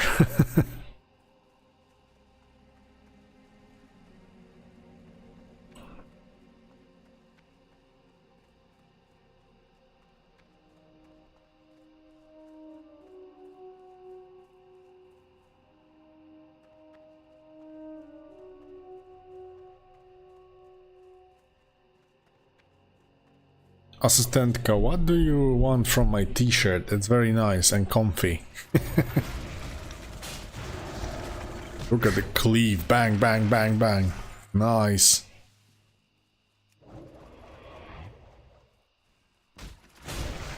Oh my god. Becoming crazy powerful now. My freaking Hand of Reckoning is slapping them like crazy. Yeah, but the thing is that alpha lasts for 1 week, and then beta, there's gonna be no wipe after the beta. So all the progress stays. You can enjoy.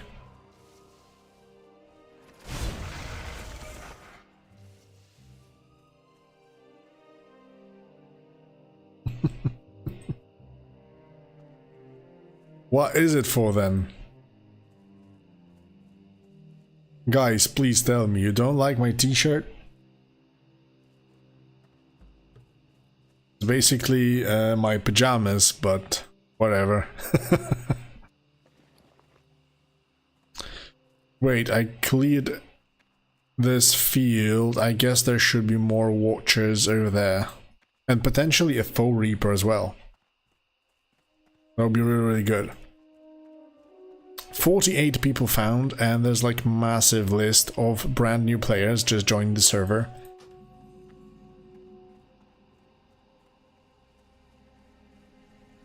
You know what? Playing a melee class looks quite overpowered, but by the looks of it, something like Shadow Priest running around and spamming this improved Devouring Plague could be really, really good. Or even like a Warlock, just applying a dot and then suddenly all the procs shoot right into your enemy.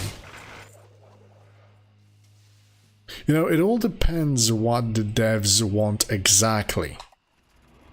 Because if this is how it's supposed to be played, so, you know, shit tons of procs, then yeah.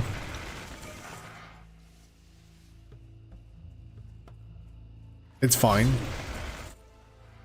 But if your aim is to actually balance it somehow, then yeah, the procs are proccing too often. But I don't know, maybe this is the intention, so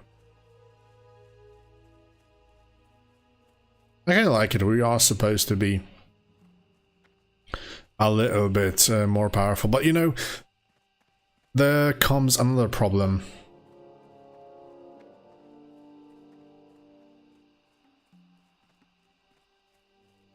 Yeah, that's also a big question, how they apply. But we face another problem, because once again, all the powers are not class specific. It seems that you just simply decide on which skill gems to take, depending whether you are a melee class, a range class, spellcaster, healer, tank maybe, at most. And you will be choosing the most overpowering abilities there are possible, which means that, of course, as always, there will be one fixed meta. Oh my god. The rewards are crazy good, bro. The boots. The boots at least I can change, potentially the ring as well. I'm gonna go for the boots. I'm gonna swap them. Ah shit, by accident I...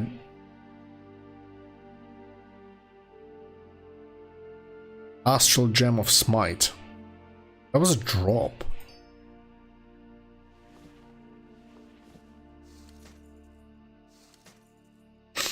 Nice. Well met.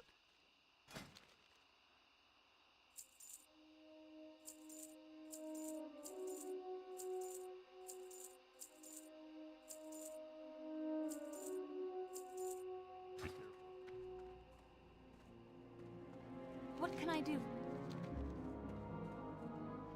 Okay, how many tokens do I have? Only one. Not so good.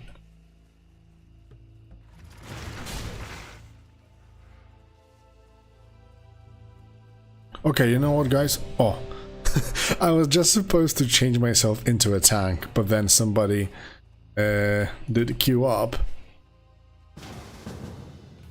Okay, let's go, boys. This is gonna be fun.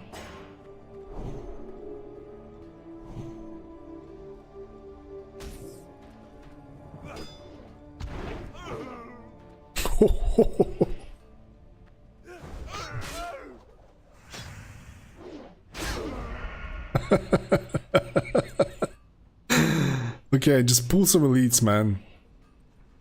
What? He's level 8? No, 17. What's wrong with that?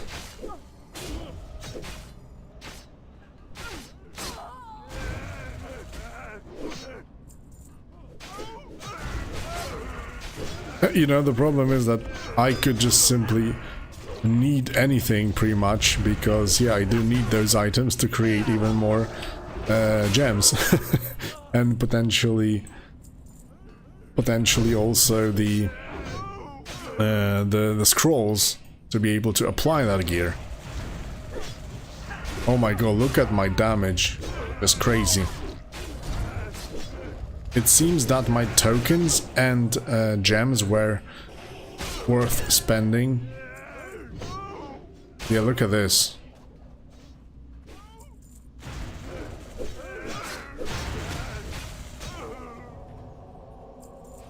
Finish them off with the quick hand of reckoning. There you go.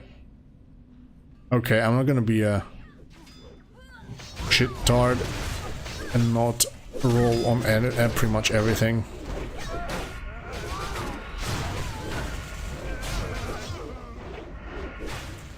Good damage. Oh, look at this. Need.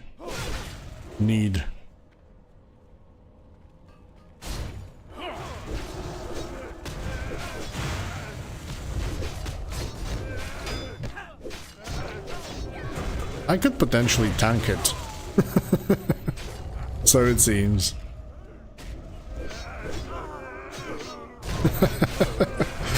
My damage is really crazy, bro. I haven't won a single thing yet.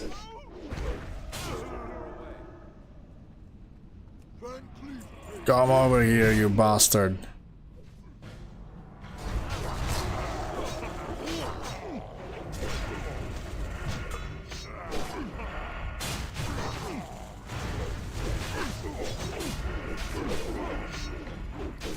I really need to check it, whether with fast weapon it would proc a lot more, so, you know, ultimately it could mean like even more deeps. This is actually a worse weapon. But I do want it anyway.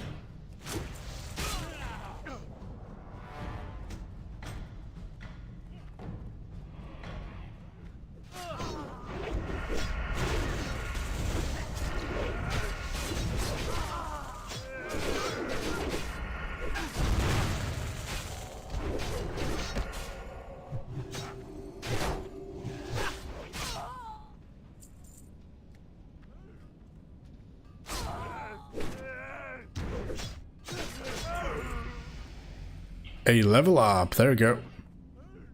Tools closed, 45, shield. Let's get the cloak real quick. Live! Dunk! Come on, slap him.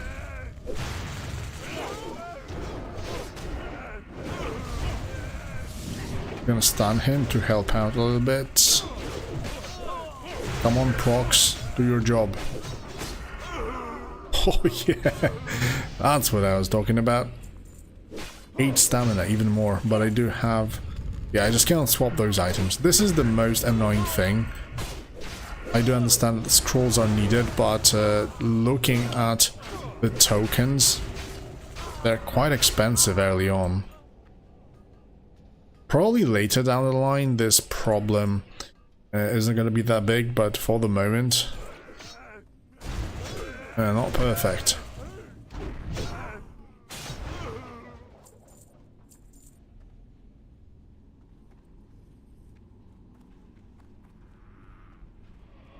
If a lot of those people can find some very good powers on their own characters as well, those dungeon runs will be like best in slot, that's for sure.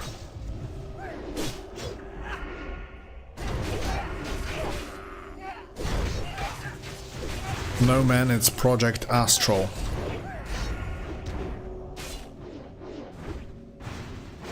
My main source of damage is literally Earthshock. No, Cleave, okay, Cleave, but Earthshock seems to be scaling with the spell power. I did put plenty points in. So, yeah, seems like a very good investment. Holy shit, so many items.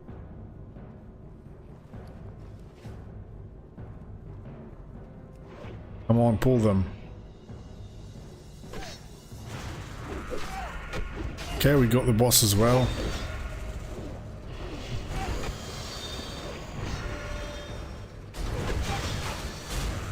Ah, no, it's Project Astral, a little bit different thing. Kinda cool. What bothers me is that, yeah, we don't really have any unique powers, just simply generic stuff on the tree, meaning that, you know, flat stats. And, you know, but I wouldn't be that much worried by it if we could have some uniqueness with powers we could get, potentially.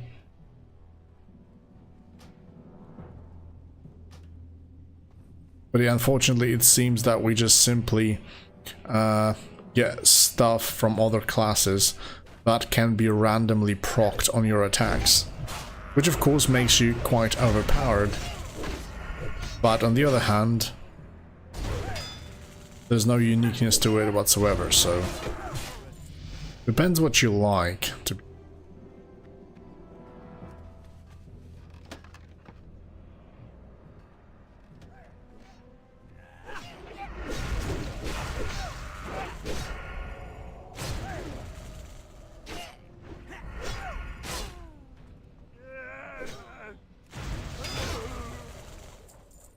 Not quite sure, haven't checked the casters just yet.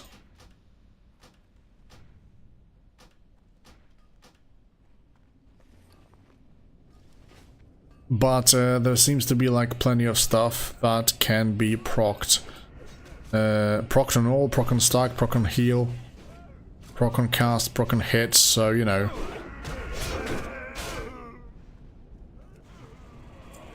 A lot of good passive stuff can pretty much be triggered by, yeah, literally anything you do. So that's definitely a crazy part about this.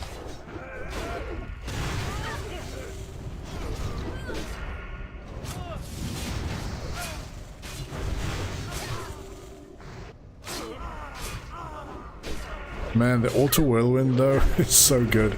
I'm just whirlwinding and cleaving everything around.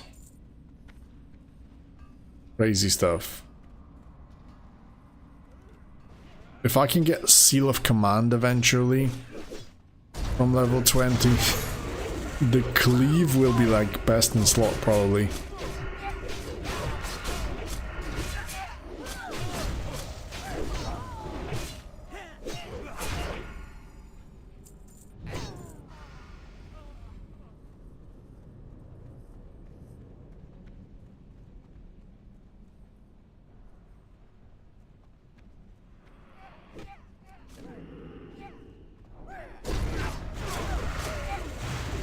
Big passive tree that you can check right here.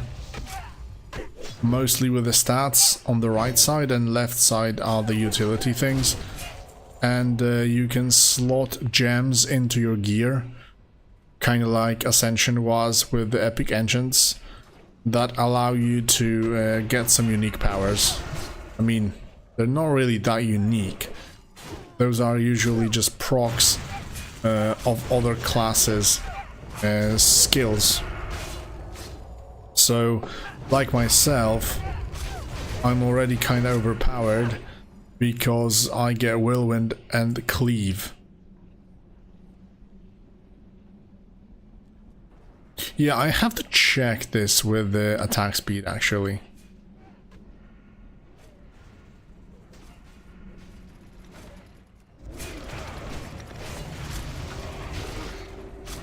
Oh, level 19. This is very, very, very, very, very good. So many items to disenchant when we come out of here. Gonna be crazy good.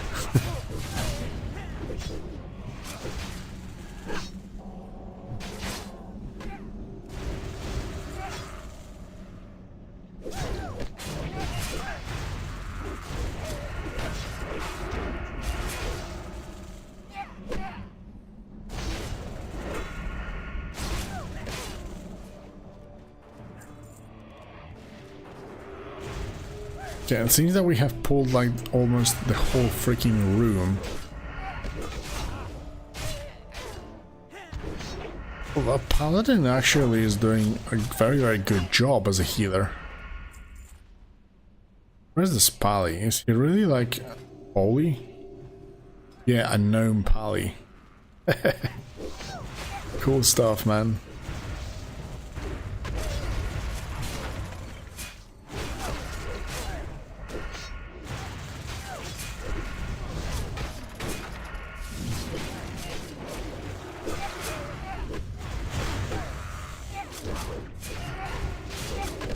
But paladins with that constant attacks from like Crusader Strike, Judgment, Divine Storm potentially can proc a lot of stuff as well. Or like Mutilate from Dual Dagger Rogues.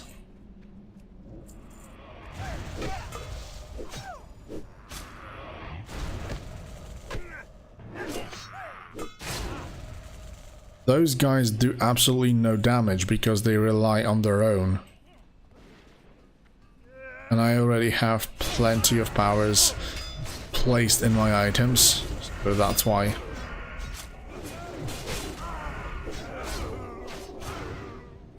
Although yeah, the warrior with Thunderclap is doing crazy good things. Yeah, Death Knights would be definitely quite powerful, but the problem is that there are no Death Knights for the moment. I mean, they will be available once we advance to Wrath of the Lich King.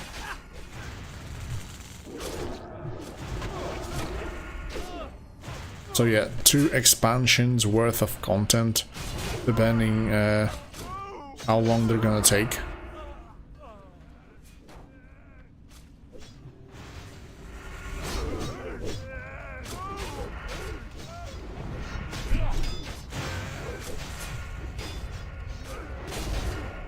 Well, I picked Gnome for a meme when I started playing on Bronzebeard.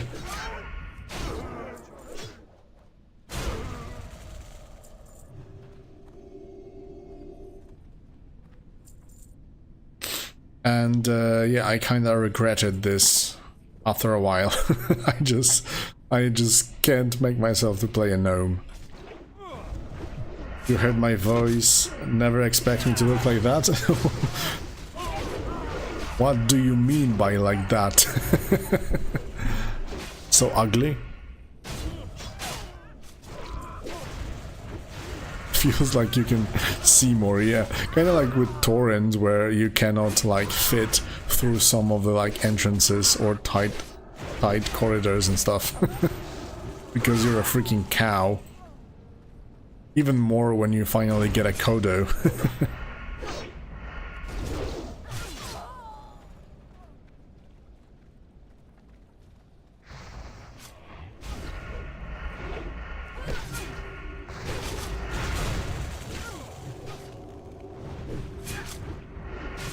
They constantly slow my attack speed, which is awful.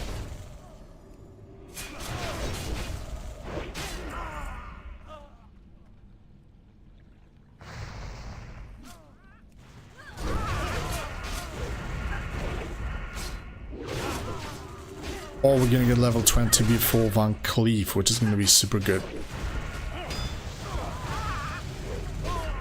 Come on, come on, come on, come on, level 20, there you go. Let's get the shield, it's gonna be disenchanted anyway. Most importantly, we get Seal of Command, there we go. Exorcism as well. Marsh of Light. Oh shit, they fight the boss already. Wait, bruh. Seal of Command.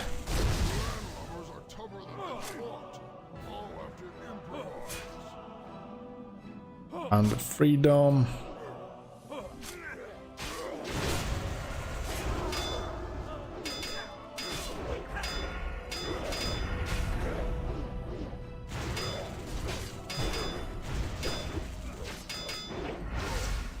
No, you're making me angry.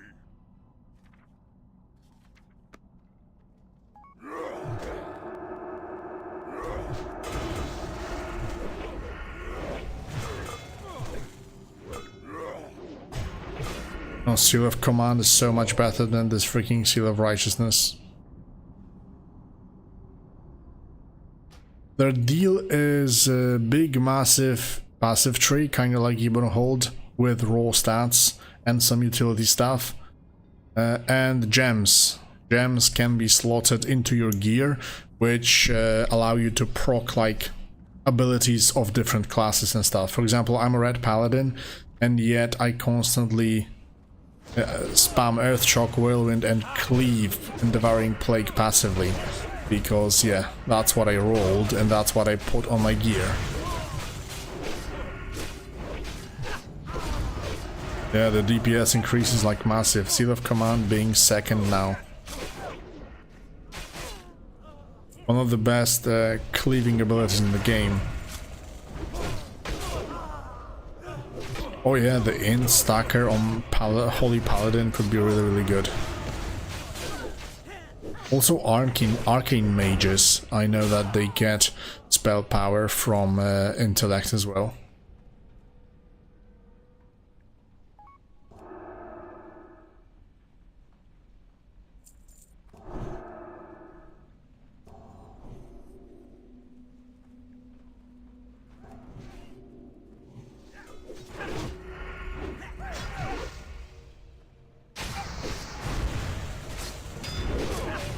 Okay, then good that we actually teamed up. If you're so good, then maybe we could go for another dungeon run. This time around I would queue as a tank. My damage is kinda ridiculous, so threat probably is not a problem, as long as you can keep me alive.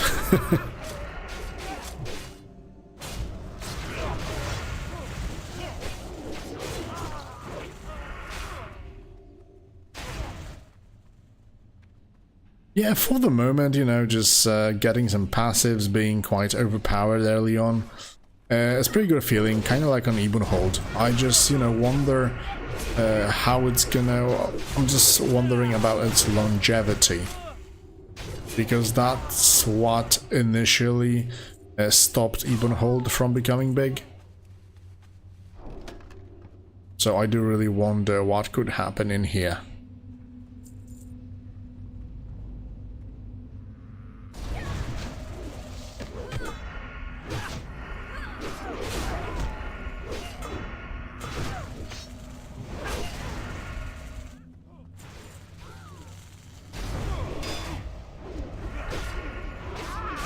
Also, I kind of get a feeling that dual wield enhancement shamans would be great, simply because of plenty of quick attacks with daggers and also flame tongue weapon on. With all the procs.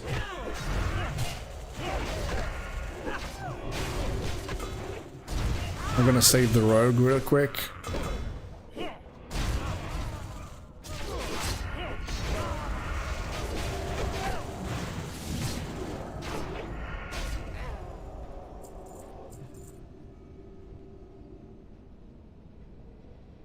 Oh, plenty of tokens for doing dungeons. Nice, really nice. Edwin Van Cleef. Big, massive down.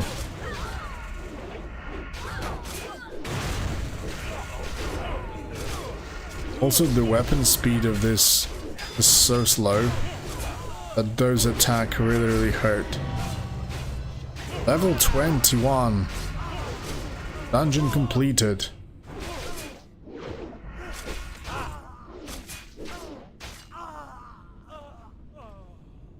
Doesn't matter, I'm just gonna disenchant it anyway. Another cloak. Oh my god, this one's really good.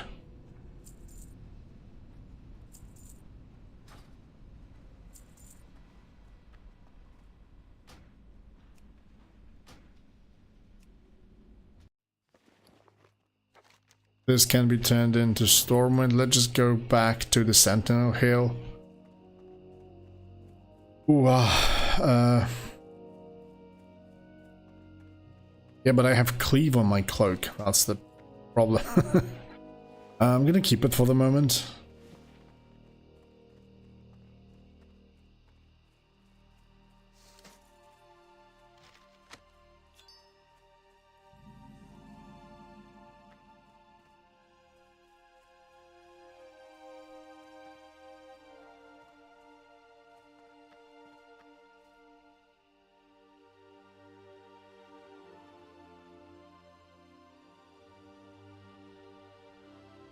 Lights via Wind Rider are now instant but cost 5 times more.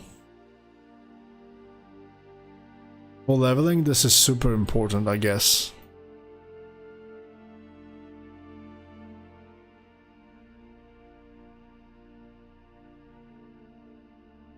And I've got 5 points, which I could put into...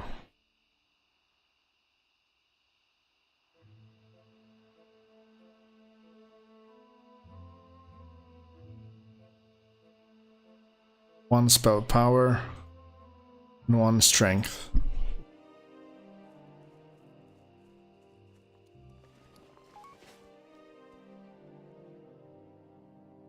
What can I do for you? Go with honor, friend. Hey there. Hello.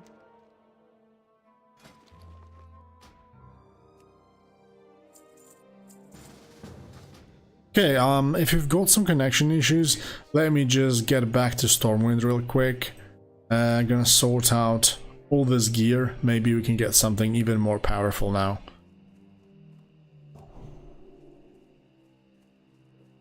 And then we can do some dungeons once more. The good thing about the dungeons is that, yeah, XP is one thing, but wait, let's see. Is it gonna be instant? Oh yeah, it's a teleport. Thanks to the node I've bought right here. Great for traveling. Ebenhold thought about that initially. It did work out, and seems that now other servers also try this.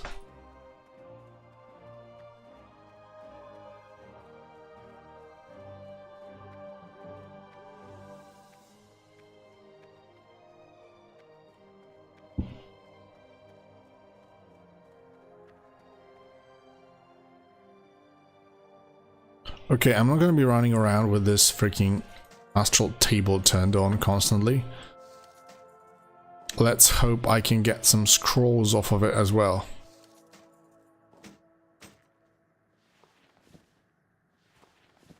This Ancient 9.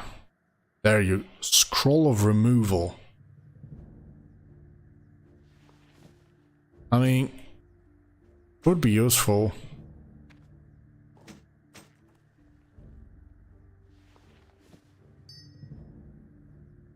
Okay, lots of gems. What do you have? Arcane Explosion. Even more AoE if needed. Arcane Shot. Gem of Mongoose Bite. Wild Growth. Chance on Heal. Flame Shock. Chance on any action. Wounds a target causing them to bleed. For 50 seconds. Melee hit. Bloodthirst. This is awesome. Like, I mean, Bloodthirst is based on attack power and also heals. Chance when struck. The caster surrender 1 bolts of lightning. Gem of Renew. Chance on melee hit. Heals the caster. Oh, this is super good.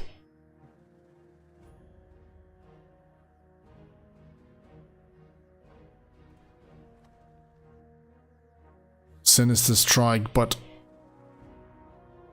enchants on melee hit Exorcism. Oh my god, I've got so many good procs, but I just simply cannot apply them. No. Okay, never mind. Let's just hide them for the moment. Gem Fusion Deposit. Yes. Okay, never mind. Let's pop tanking stance. Let's go, mate. I'm gonna use a tank. And let's see what we get.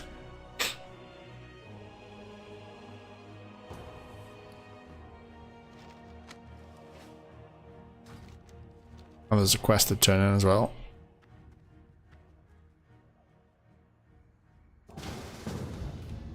Stockades. Oh my god, that's actually unfortunate.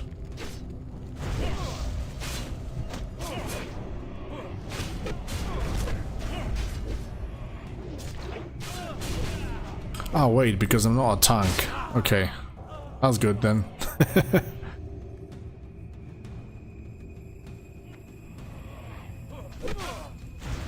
I thought I'm a tank. So I was a little bit scared at first. But if I'm not a tank, it's not a problem. Oh man, those are gonna be crazy pulls.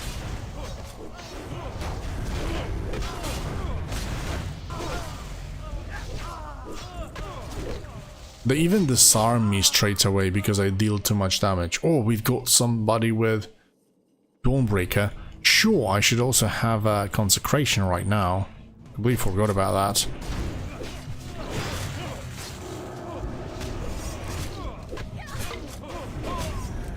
Yeah, the sustain potentially from that renew would be amazing.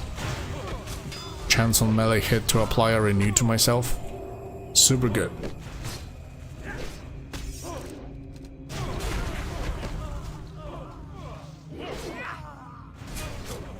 .28 Paladin is destroying me, actually.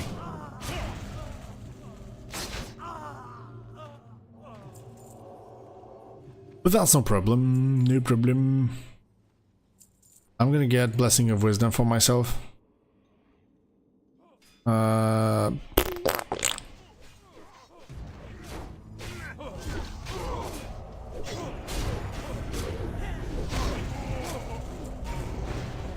Oh shit, I should have gone for the movement speed first. That was my bad.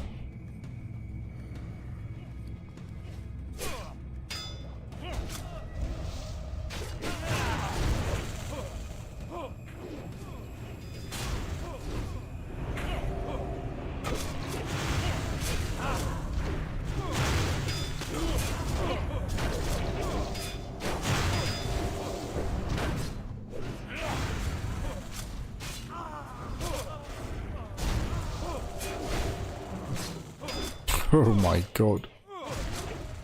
Lots of items.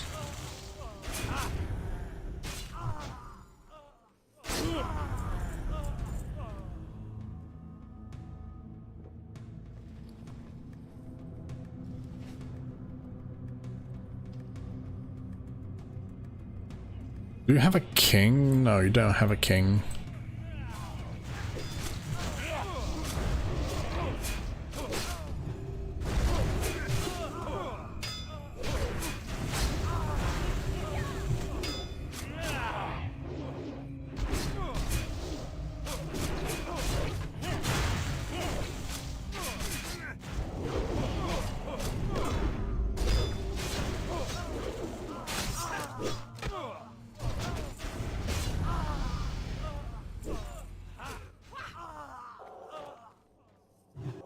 This warrior tank is very good as well. He's level 21 and I don't see like his health dropping suddenly.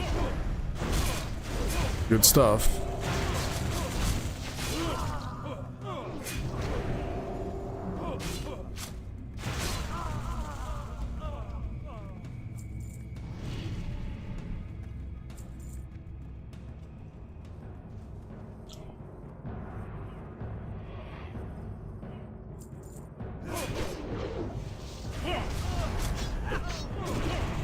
Consecration is being considered a spell, I think. So if I could proc something with that, that could be really fun.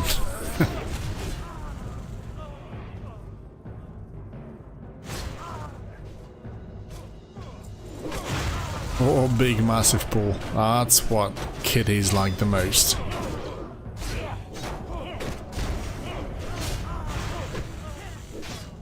Whatever, man. Who cares about Blizzard?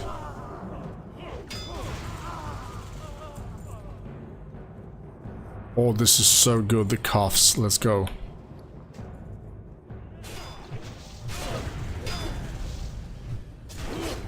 As you can see, there's plenty of potential in other private servers as well.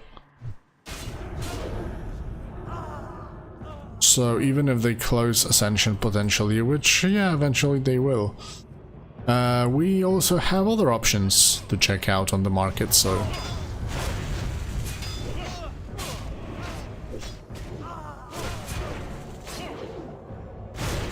The quality will definitely be very hard to reach.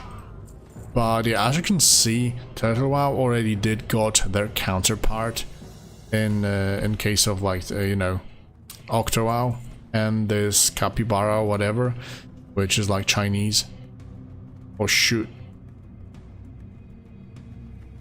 I'm not gonna be a dickhead and I'm not gonna roll on that. Just to fill a slot. Let's go for the movement speed first. And the disarm reduction, of course.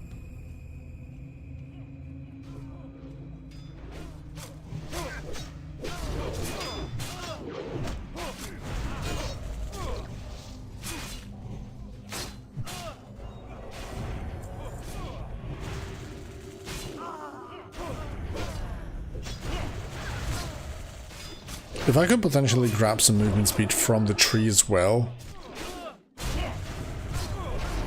then we can get a pretty good mobility already, I guess. Oh. Good.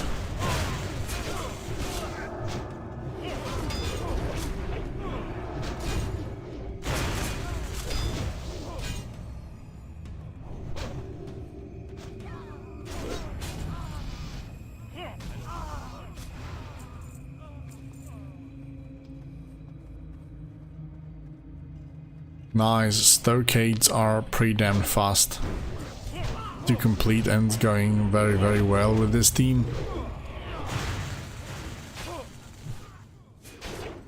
Oh, thank you very much. I haven't even noticed who gave it to me.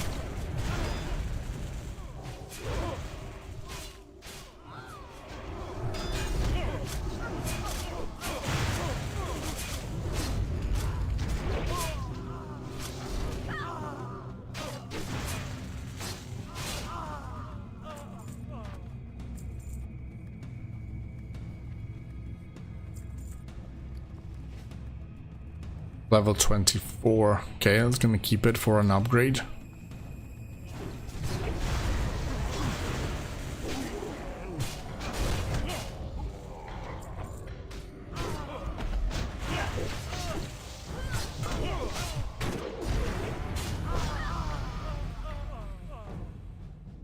Okay, the best thing is that we've got 6 tokens, which potentially means 6 extra gem slots. Unless, of course, something will be dropped from this enchanting. But yeah, we've got only 1 item now. Dead Mines was definitely a lot more valuable than this one. But yeah, we've completed the dungeon.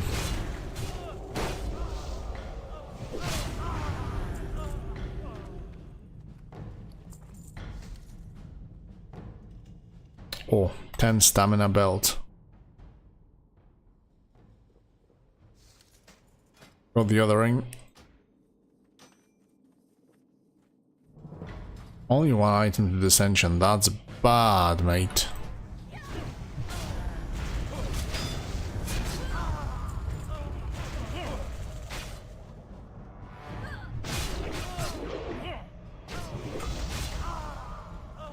Okay, let me make myself even more powerful. Even more overpowered. I only got 1 item, which turns into Gem of Wrath on spellcast. Never mind.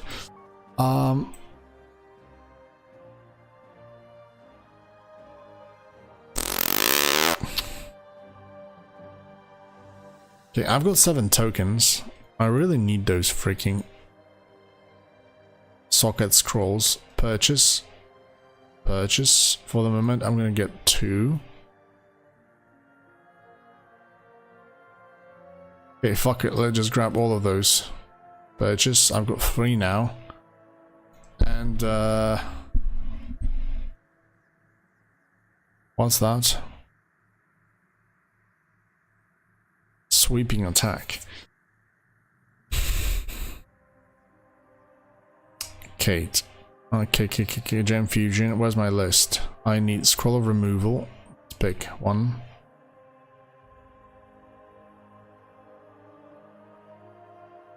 And now I need renew. And for more damage, I can grab chance on melee hit for 100 smite. Thunderclap could be nice for even extra more AoE, but Bloodthirst, that's for sure. And I have to pick 1 more.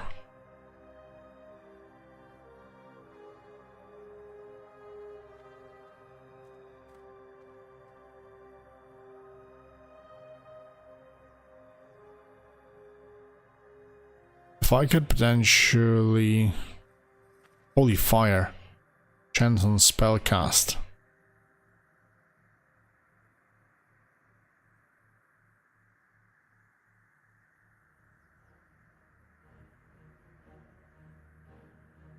It's either Sinister Strike, but in addition to 50% of your normal weapon damage.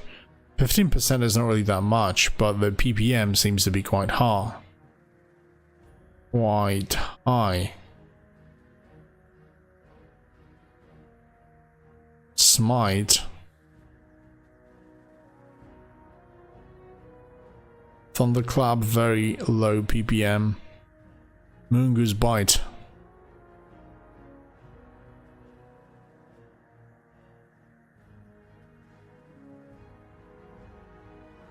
But this is with attack power. I guess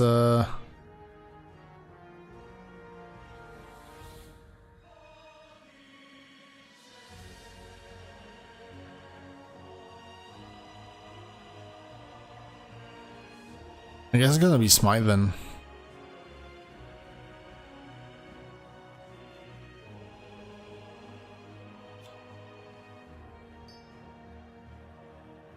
Okay, now what I need to do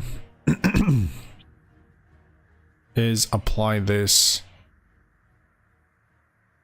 to here and slap Renew. Okay, nice. And now slap this here, and here slap Bloodthirst. And I need one more slot, potentially on the belt. And we're gonna slap a Smite in here. Yo, this is gonna be overpowered now.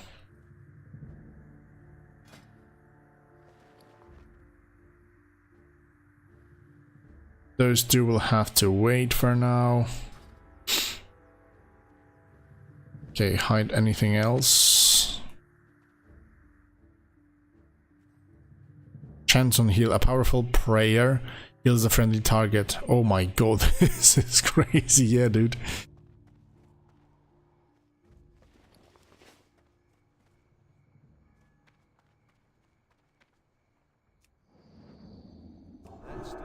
You need something? See you later. Do I need to learn my other weapons? No, I do already have them. Wait, shouldn't I get a map? Oh yeah, automatically learned. Perfecto. Integration Purify. What do I get? Something new? I don't think so. Never mind.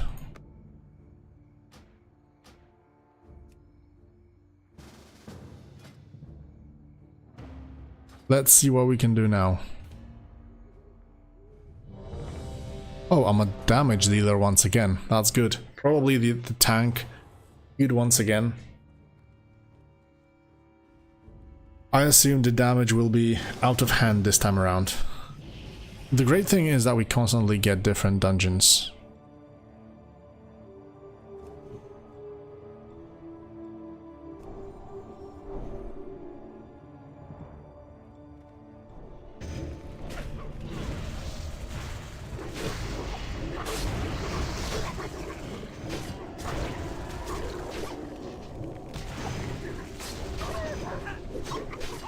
Bloodthirst crits for 250. It heals me and I also apply renew to myself, so yeah, it's kind of crazy now, not gonna lie.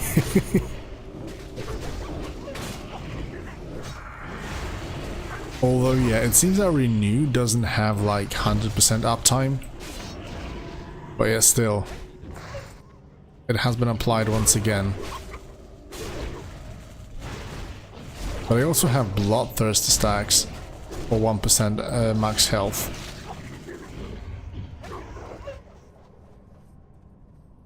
I wonder if there's like any chance of maybe proccing Bladestorm, where you could like be a freaking Beyblade and constantly spin. That would be crazy, isn't it? Wouldn't it?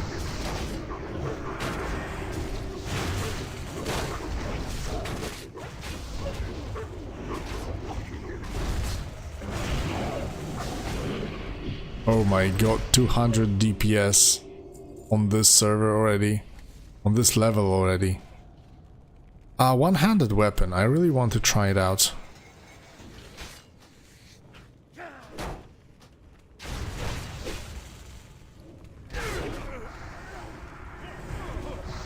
Especially the deeps is pretty much the same. Don't kill him. Who's gonna open the doors now, boys? You guys are crazy. You killed both.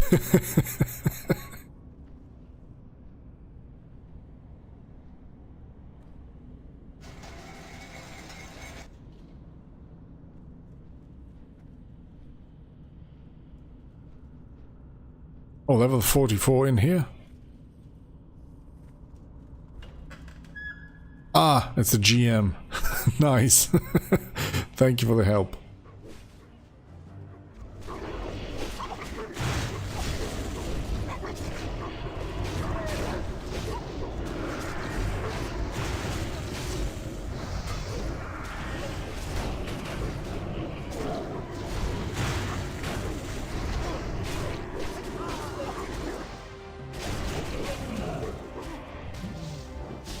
Oh my god, it seems that the procs are working with the fastest weapons.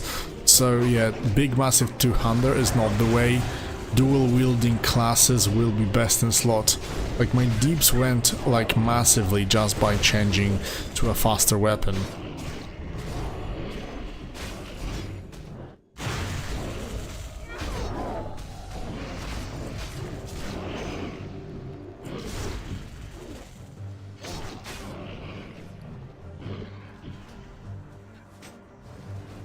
Okay, big Night Reaver, let's go. But also, I will have like weapon percentages skills later down the line, like Crusader Strike or Divine Storm.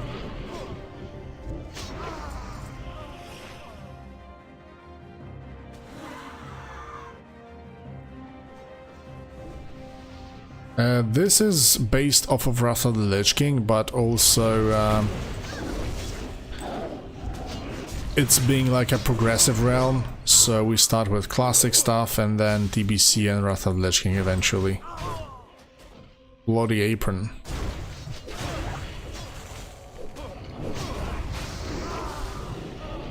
Need some mana back, dude.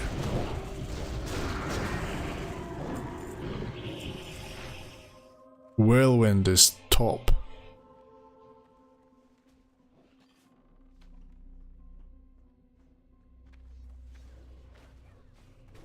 Earthshock does not really scale that well, so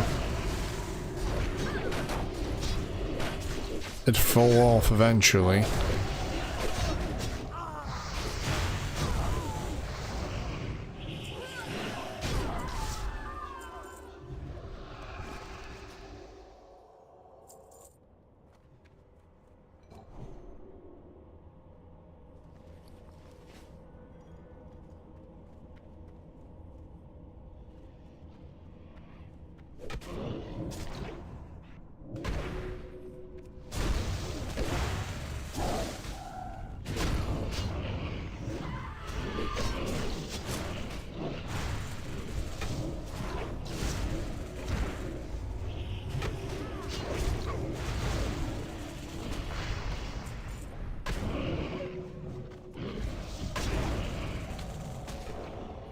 Okay, for the moment it seems that best in slot is just fast weapons and proc as much as possible, but also things like Cleaval Whirlwind work off of weapon damage, so yeah, not like 100% sure.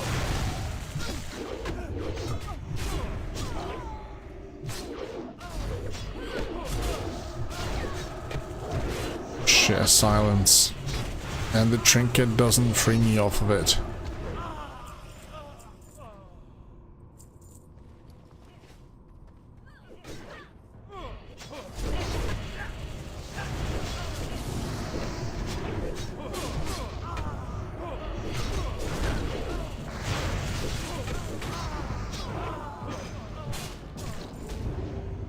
Dungeons are also great because we get extra token by each boss we have killed, so double the drop. Easy stuff, man. I could have taken one of the shields, then I could equip like this Marauder Scimitar and run around with it. Almost like a freaking tank. Yeah, just download the Chromicraft and then slap a launcher on top of it, and you're good to go.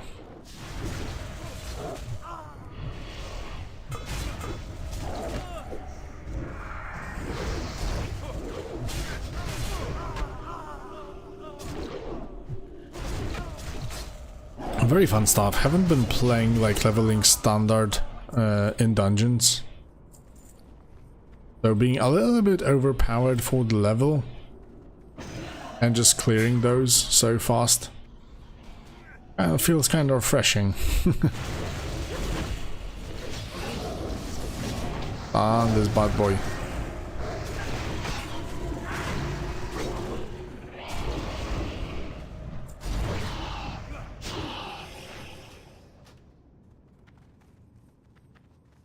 There's a very nice rare usually that drops a nice sword, but I think he's not up and running today. Lazy bum.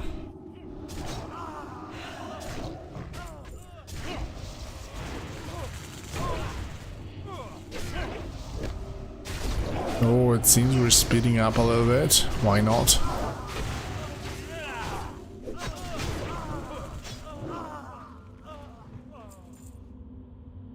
Ah, that was not it. I really like the passive healing I get from it.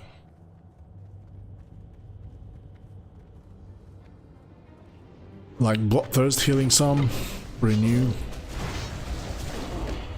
Good stuff. Oh, a level up. Haven't even noticed, man. Oh, big pool, this is something we really love.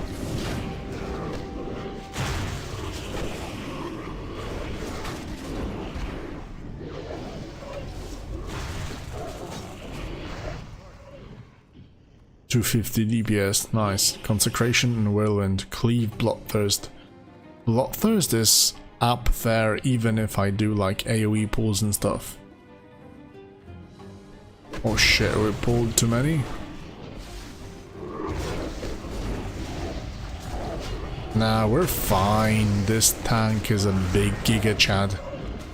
He doesn't die to some shitty ghost wolves.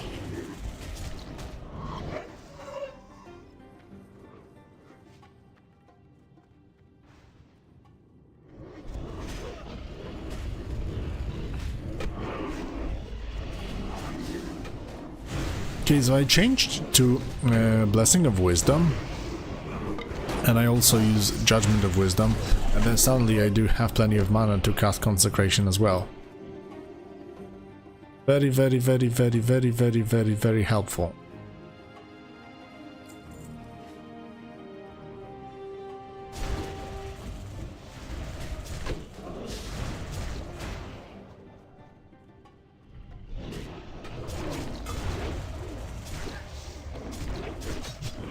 And I also have Judgment of Life on top of Bloodthirst, Devouring Plague that heals me as well, and also Bloodthirst and that Renew. Plenty of sources to heal myself, to be fair. This Smite is smoking them, not gonna lie. How many tokens did I earn? 7 so far.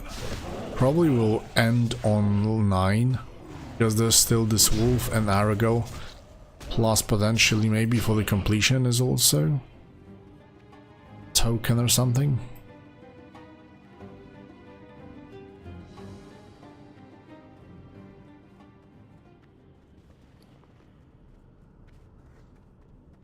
Oh man.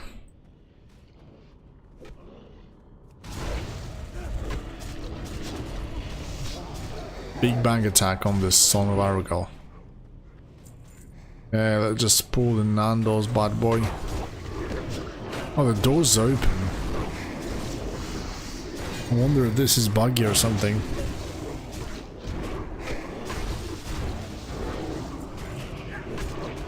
Feline Mantle. We do have a Warlock, so let him have it.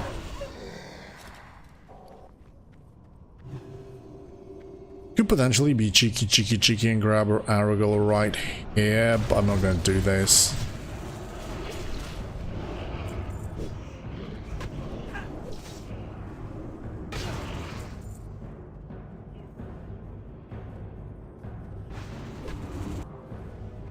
Oh shit, he did teleport quite fast, not gonna lie.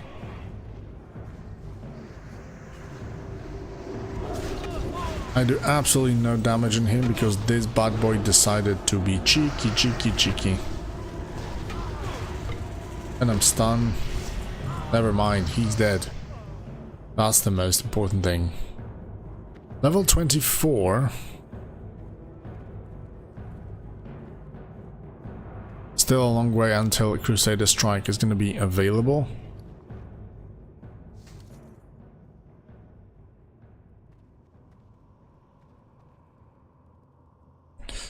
Cheers.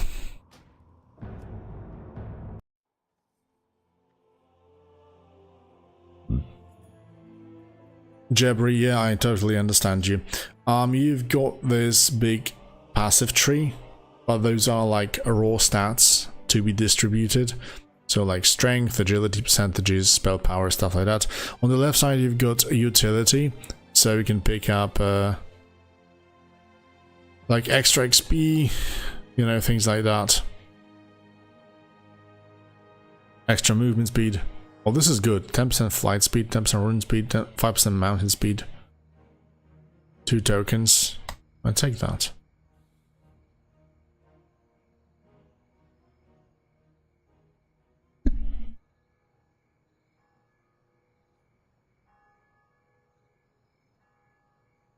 Hit rating is very, very nice. I'm going to unlock it as well.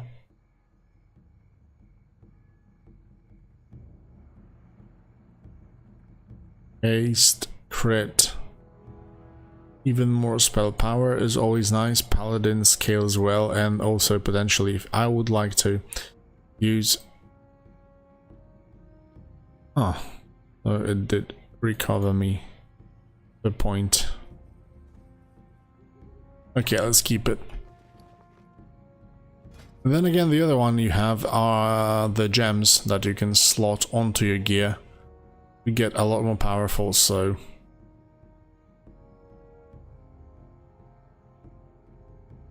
Yeah, man. I do have free slot in my boots and in my weapon. The weapon's problematic. I really don't want to spend my points to be able to apply new thing onto it.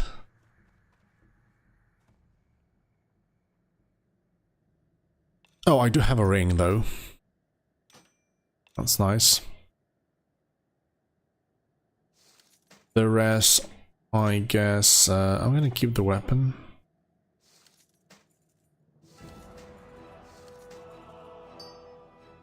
And no scrolls, dude. Devouring Plague, Habit, Arcane Explosion, Holy Fire, and Wild Growth. I do already have all of those.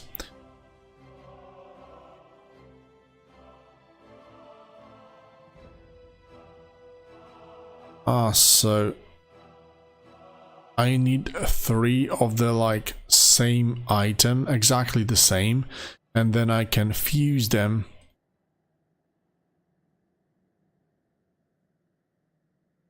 to get like better unique tier pretty much.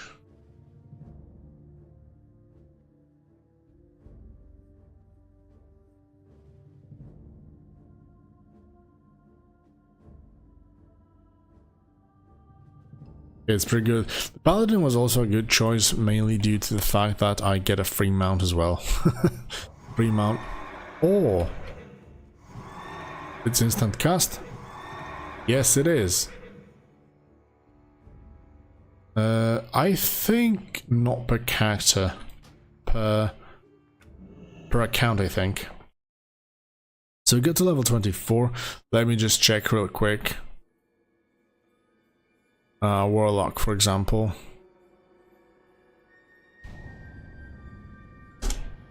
I want to check if that stuff that I collected can also be used on the other characters. For example, you know, just take out the gems and slap onto my gear straight up.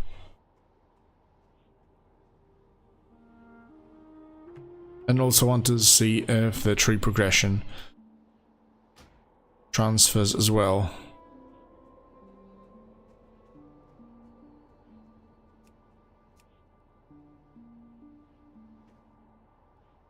So, yeah.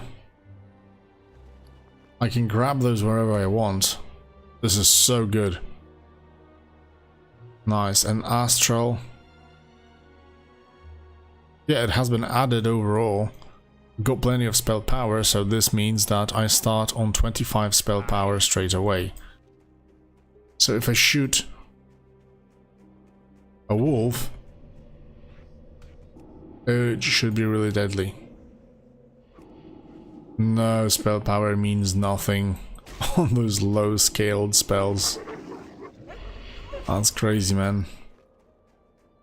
Okay, so it seems that everything you do pretty much is being account wide, and there's also racial. You can swap the racials. to whatever you want, really. It's pretty much free on level 1, so that's kind of good as well. Okay guys, that's gonna be it for today. A really cool server. I definitely will want to try it out a lot more and get to level 60 and maybe potentially see that mythic raid.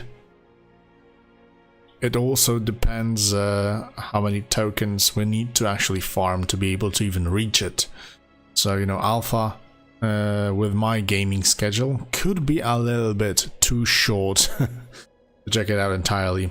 But yeah, we'll play as much as possible in the future as well. Hope you guys enjoyed it. It was really nice to hang out with you, especially after a break in streaming for some time. So yeah, hope you guys enjoyed it as well. Oh, wait a minute, because I got a GM chat real quick.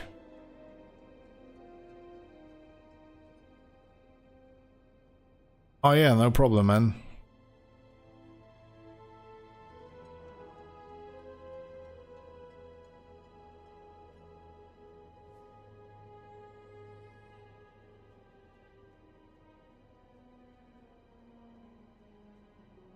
So it seems that we did bring some people in. When I started the stream there was like 25 people, and now there's like 50 trying it out.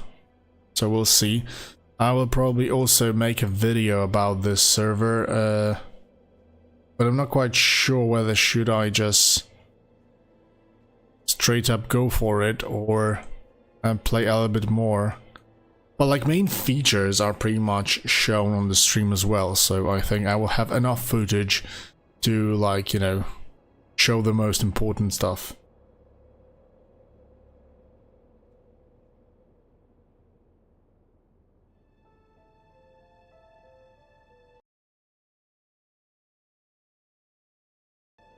Alright boys, so we're gonna wrap it up this stream today.